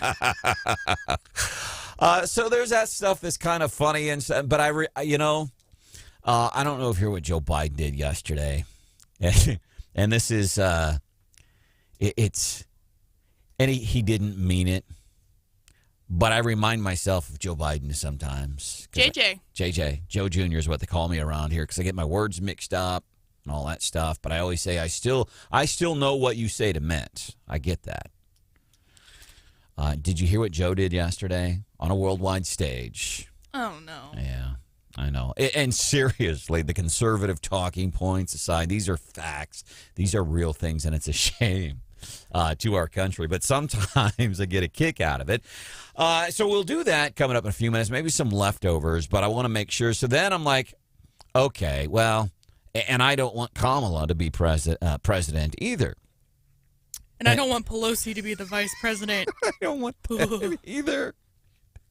So, like, when we are trying to be at least slightly humorous or something, we're at least trying. And then you have the vice president of the United States of America. Seems like maybe it's a small issue, it's a big issue. You need to get to go and need to be able to get where you need to go to do the work. I mean, she's not wrong, right? Seems like maybe it's a small issue, it's a big issue. You need to get to go and need to be able to get where you need to go. She's right. You need to get to go to where you got to go to be able to get to where you got to go. It's literal. It's factual. It's like the check engine light. Just check the engine, and then that light will turn off. Leftovers. Never again. All right. We're going to do leftovers coming up just a few minutes from now here on 93.9 The Eagle. We'll do it like 5 minutes from now, actually, for you.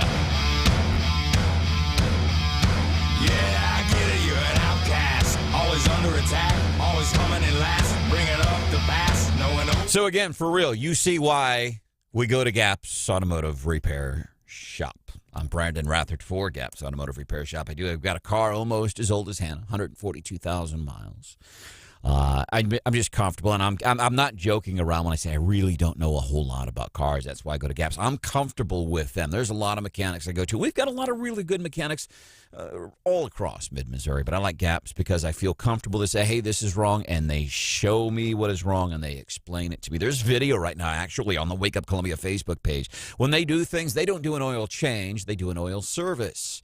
Same thing when it comes to your car's AC. They don't, because people, what do you do? Take it in, hey, service the AC. Most places, they put Freon in it. That's not what they do at Gap's Automotive. We have spectacular video from Gap's Automotive Repair Shop on the Wake Up Columbia Facebook page. Somebody had taken their car for AC service. They went somewhere else. They put Freon in it. Still didn't work. And the video will show you why a service. We found a kink in the hose by actually doing a service, not just putting Freon in it. You should check them out. Gap's Automotive Repair Shop, Columbia and in Boonville.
This is the show people are talking about. Wake Up Columbia with Branden Rathert. 93.9 The Eagle.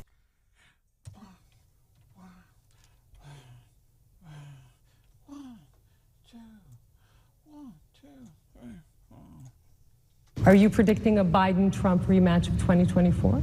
I'm not predicting, but I would not be disappointed. You will not be disappointed. So you look forward to that rematch? No.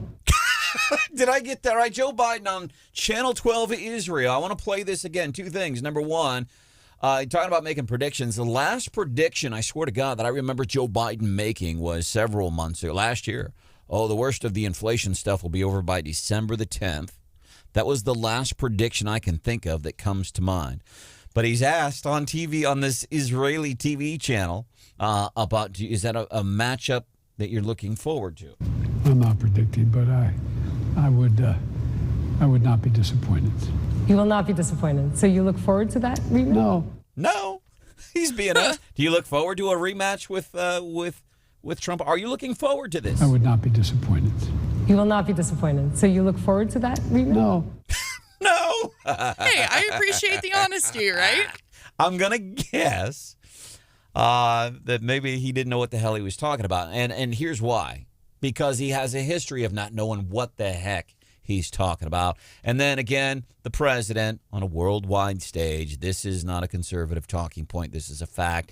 And it's important because the world image of the United States of America has sunk since those events of January the 20th of 2021. And continue, which we must do every day, continue to bear witness, to keep alive the truth and honor of the Holocaust.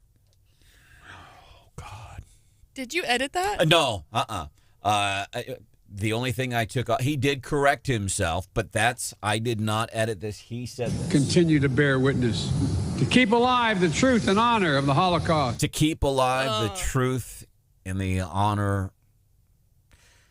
I flub my words too. That's why Hannah has a very cool nickname for me. JJ. Joe Jr. I do that too. I'm not president.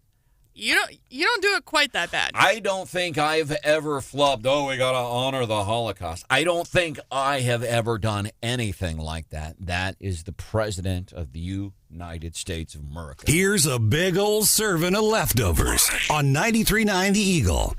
Enjoy. Leftovers. We're going to open up the fridge and see what's in the back here. And I like it just like at your house when you go for leftovers. Sometimes, okay, there's nothing in there. It looks like I'm eating ice cream out of the freezer. And sometimes on leftovers, we have to eat ice cream out of the freezer, and we're real happy with it. And sometimes we don't know what we have. A couple of real things I wanted to mention real quick.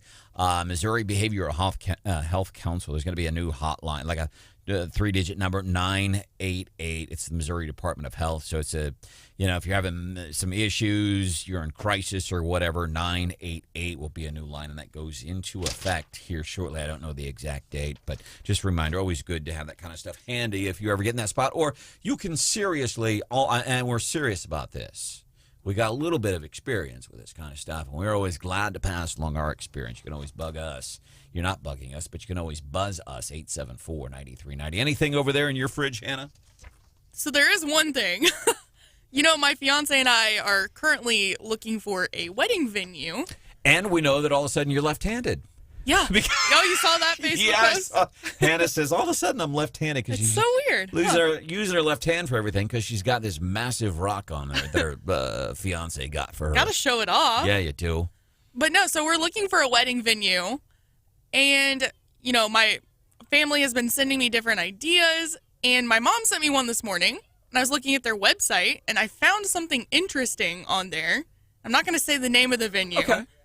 But towards the bottom of one of their pages on their website, it says, "We operate with the purpose of promoting marriage as God intended between one man and one woman."